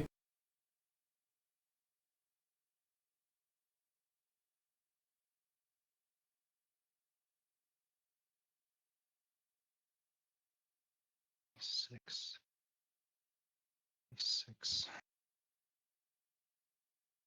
She's going to do 40 damage to it.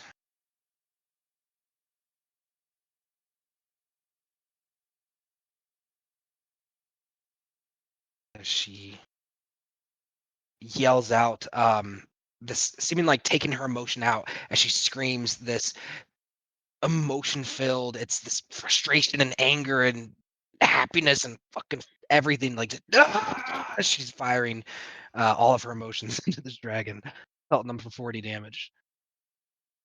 Okay. Legendary actions are about to reset. I need to roll to see if his breath weapon resets. Sucks for you. The red dragon shifts position to get Lady Ashina and Bezoit both in range of his breath weapon. And he unleashes his breath weapon. Which you definitely are in. So, Bezoit, I need you to make a dexterity saving throw for me, please. And I need to roll 18d6.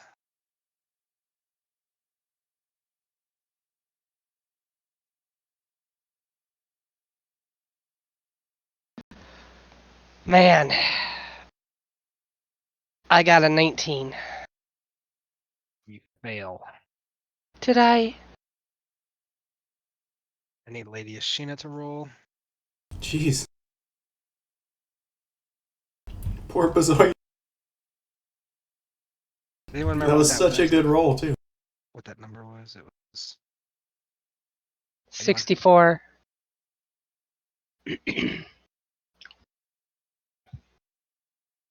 I was all excited. I rolled a 19 because I don't have any plus to that. And I still failed. Lady Ashina is also going to fail and take 64 fire damage as she yells out in pain. I am resistant to fire. Okay, so you're going to take. 32. Aren't you glad that that was that? This is what she was going to take from you, by the way. Resmir. She's gonna get rid of your resistance to fire. So you're gonna take 32 fire damage in total then. Yeah, that would have sucked.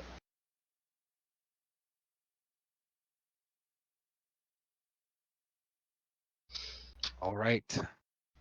Boogie. Does anyone need a break? I feel like we've been going for a while. I guess the question here is, do you need a break? Because I think we're fine. Yeah. Yeah. Can you guys talk among yourselves for like 5 minutes while I grab a snack and bio?